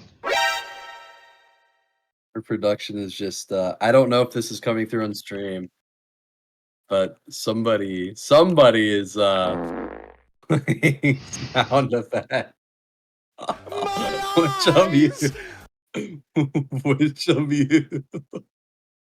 which one of you is playing these noises? Which one among you? We have a little time right now. Do want to say one thing. Again, shout out Manco Store. If you guys haven't already, go give that giveaway a free entry as well. But we're giving away a what is it? I think it's an unusual shred alert. That could be yours for the taking, completely for free. As well as even if you just want to click on the link, any bit of that just helps us, get a little bit more sponsorships in the future, and also just helps out what we're doing right now. Thank you, Manco Store, again for helping out with this prize pool and for the continual support as well. So big shout out to them as well. And also I wanted to give a shout out to all of the people in the TF2CC watch party right now. It's actually a funny story. I started doing the watch parties just by myself randomly. I think it was during the Fullerton LAN. I just hopped in there in the general chat and started streaming. We got like 30 to 40 people in there, but now I know that the people that run TF2CC, they set up a whole event there for these little watch parties, and I just wanted to say thanks for them for hanging out, watching together, keeping the spirit alive, because it's a very, very fun experience being in a watch party with a bunch of other people watching some hype TF2. You know what I mean? So shout out those guys for showing up and watching as well, and also shout out to everybody who, even if you aren't in that watch party, just watching here on Twitch, supporting these newbies, supporting what we're doing over here on Fireside. Much appreciated. It means a ton to me that I'm able to cast and improve my own skills at this. Hang out with Zach on the mic. It's always such a pleasure. Yeah, I have to mirror that. I definitely like just being on the mic is it's a nice experience, especially when I get to do it with people who are chill, considerate, such as Siyo, yourself. A nice. You know what? Never mind. You suck. You suck. You're the worst. I hate it here. And this is where I would like leave the channel and then rejoin if I had perms, but I don't. Are we so. stacking hats? I think Are we we might be stacking stacking hats. hats? Right? I only have the one hat and I dropped it on my floor. Just pick it So up. I have the I'm too I lazy. got the bucket, so I'm running the towering pillar of hats. Here, I'll try and pick it up for you guys. So Oh I man. got the lows and the double cap. All right, I have the hat. It's here. Okay. Let me put it on. Little sideways hat action for you guys here. Oh yeah. Oh yeah. Well, on gripper looks Well, like hang on. I looks like a can't. garden gnome with that. I can't with cover his up the. postured. Are you You unmuted did on stream not. right now, I Sayo? Are you am. just okay? I Good. am. Okay, good. Because you can't just be saying that shit to me and just be like completely muted and have to deal with the ramifications of that. It's There's no devious. way you could just say that to Mon and like not expect like an entire entourage of people to just be like, you know what, buddy? I've had it up to here with this tomfoolery. They're gonna come deal with you. I Enough think of the I think they've had enough. Oh man. But yeah, we're just waiting on word of if these players are getting a replacement or if the players whose power went out is going to be returning right now. Just to wrap up this last match of the night for you guys. I do see the unpause coming out, or the repause, mind you, just to try to get the players in right now. So I think we do have things slowly getting sorted out right now. But just a reminder, this match right now, we're on the third point of this bagel game as the unpause does finally come out right now. Actually, JK, a little bit of a repause. Troll. I think they are just trying to get a player in right now and get themselves situated. But here is the real unpause right now. It's 3 minutes time decided for the red team to work against as another pause comes out. My goodness me. Welcome to TF2, everybody. Welcome to it. Boy. Man. Come on, man. It's currently 2-2 right now. I did just get intel from the Twitch chat. They're just trying to get it sorted out right now.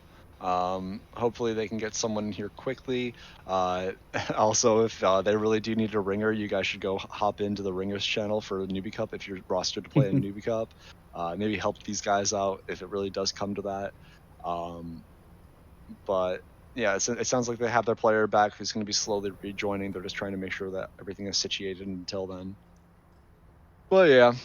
Man, oh man. It's been a good day of TF2, though, overall. These have been some very, very hype matches. Yeah. These matches have been interesting ones to look at. I think my favorite ones were probably Process and Snake. Some bangers. Yeah, those are some really, really strong matches to have taken a little gander at. The bagel ones are okay as of right now. I mean it's average bagel stuff. Nukage, and more nukage coming out from the soldiers. Kind of what you would expect from a map like this. I think just we're from a pause Koth in for real general. this time, though. I think that they have their player back in the server right now. It's going to be red team trying to hold down this point, but barely going to be.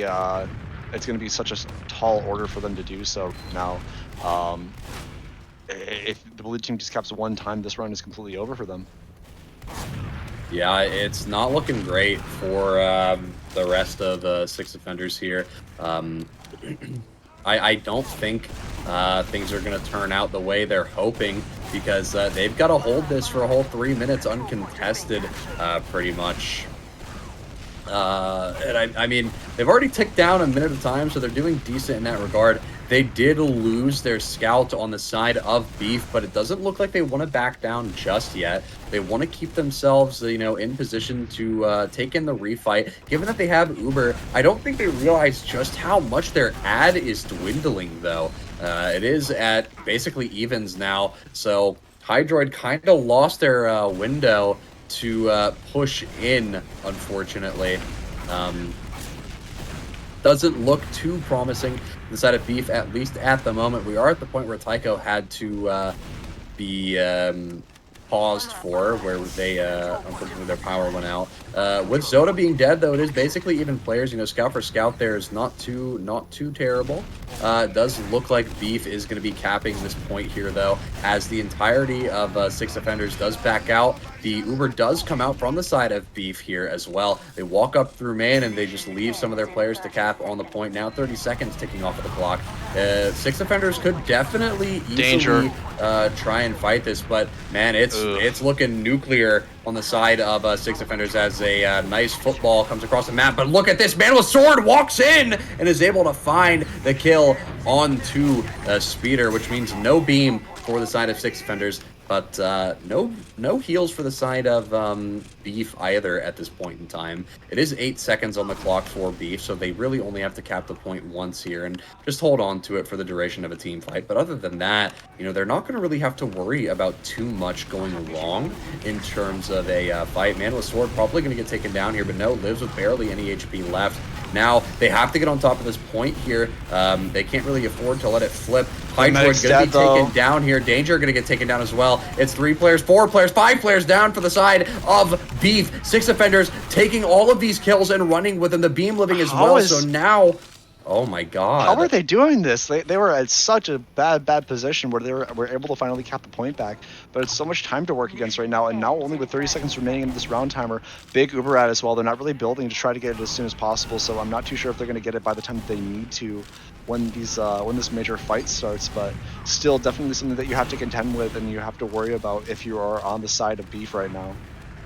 Yeah, if you're on the side of Six Offenders here, there's no way you get that Uber in time. You will get it during the fight. Actually, you might even be able to get it in time here because if Six Offenders times this correctly, they could just use over top of the point, and they need to do this now. They need to go quickly. The beam has no target. It finally latches onto a scout here. It looks like 4 players are going to die on the side of Beef here. Now Tycho, the last man standing, going to get taken down. Hydroid can't contest this, and now it's going to flip into the hands of Six Offenders, and I think that's a done deal. There's nothing Hydroid can do as a lone beam, and that is going to seal the deal for that game. I believe Six Offenders is going to walk home with the W there. So win limit is supposed to be 3, but of course, config problems. They don't set the right one, so... It should be GG, but these guys really don't know. But yeah, that's our last match for tonight as well. Again, thank you guys so much for sticking with us through all of this as well. This has been a lovely day of TF2 overall, but I think it is GG's. I'm pretty sure it's supposed to be GG. Yeah, first to 3, and Six Offenders got 3 here. It's 1-3, so... Yep. Yeah, they're playing it out because the config isn't right, but it should be GG for both these teams. They're just not too aware. Officially, it's GG, so we won't have logs for a little bit. Yeah, but again, thank you guys so much for showing up today. It's been a very, very fun day 1 of Newbie Cup. I always look forward to casting this.